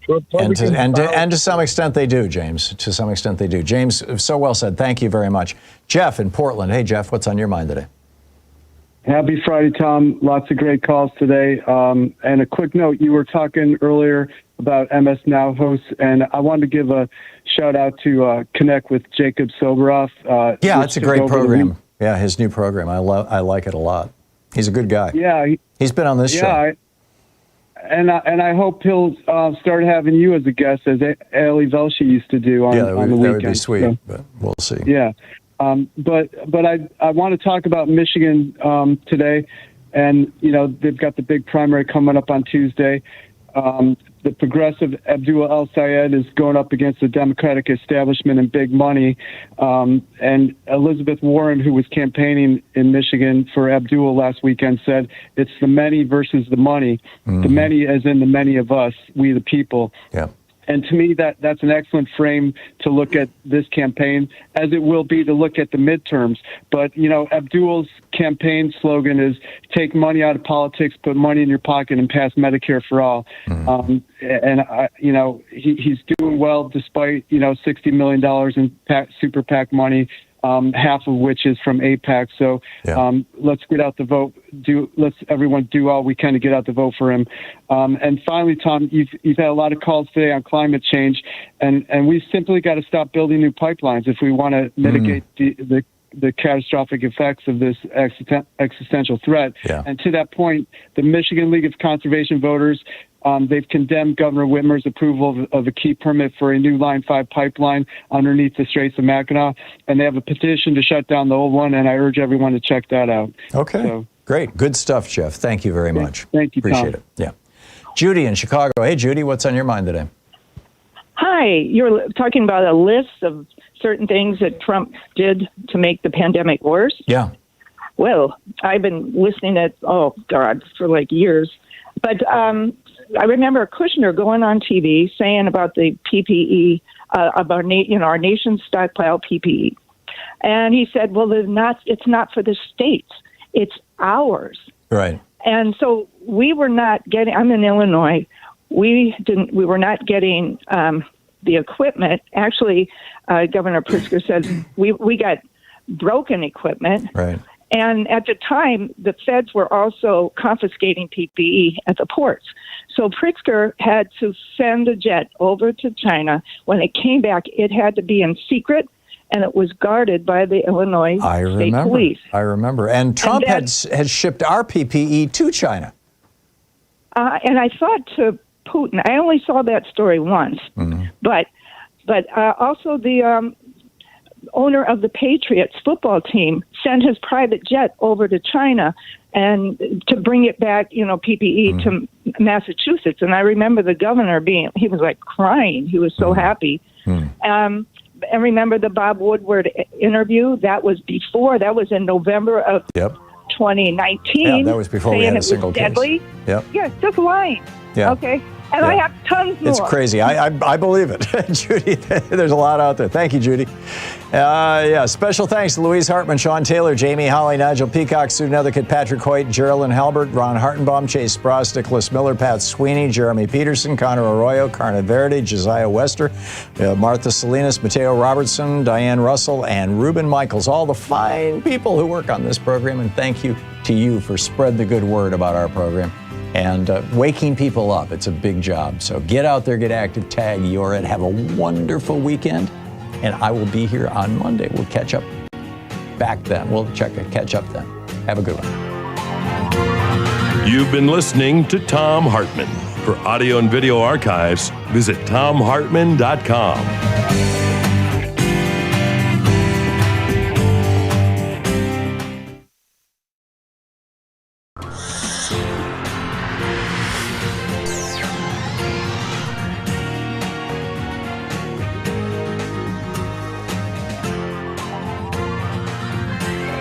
We say fight back!